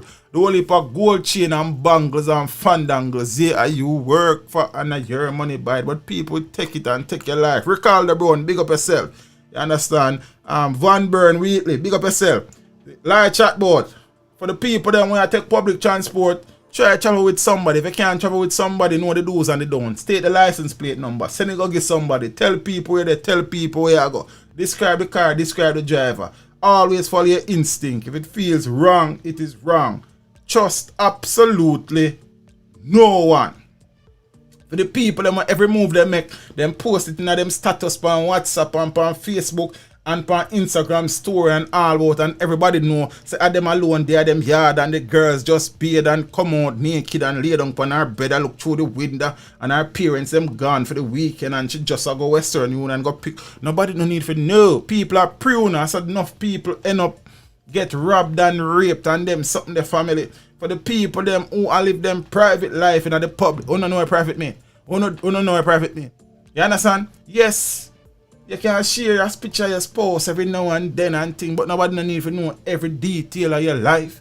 For the people them who suffer from the Instagram syndrome, we are pre-Instagram and see people that live them best life and them just scroll through and say, yo, the life they don't want to live. Low people make them live for them life. You live the life where you can live as best as you can. You have to learn for all your own until you can own your own. And for the people that may suffer from the dumb people with smartphone syndrome, fix it. Peeps, big up on yourself. We give thanks. You understand me? I say, Marby, You understand? Miss Nadine. Good night. Zane, who else?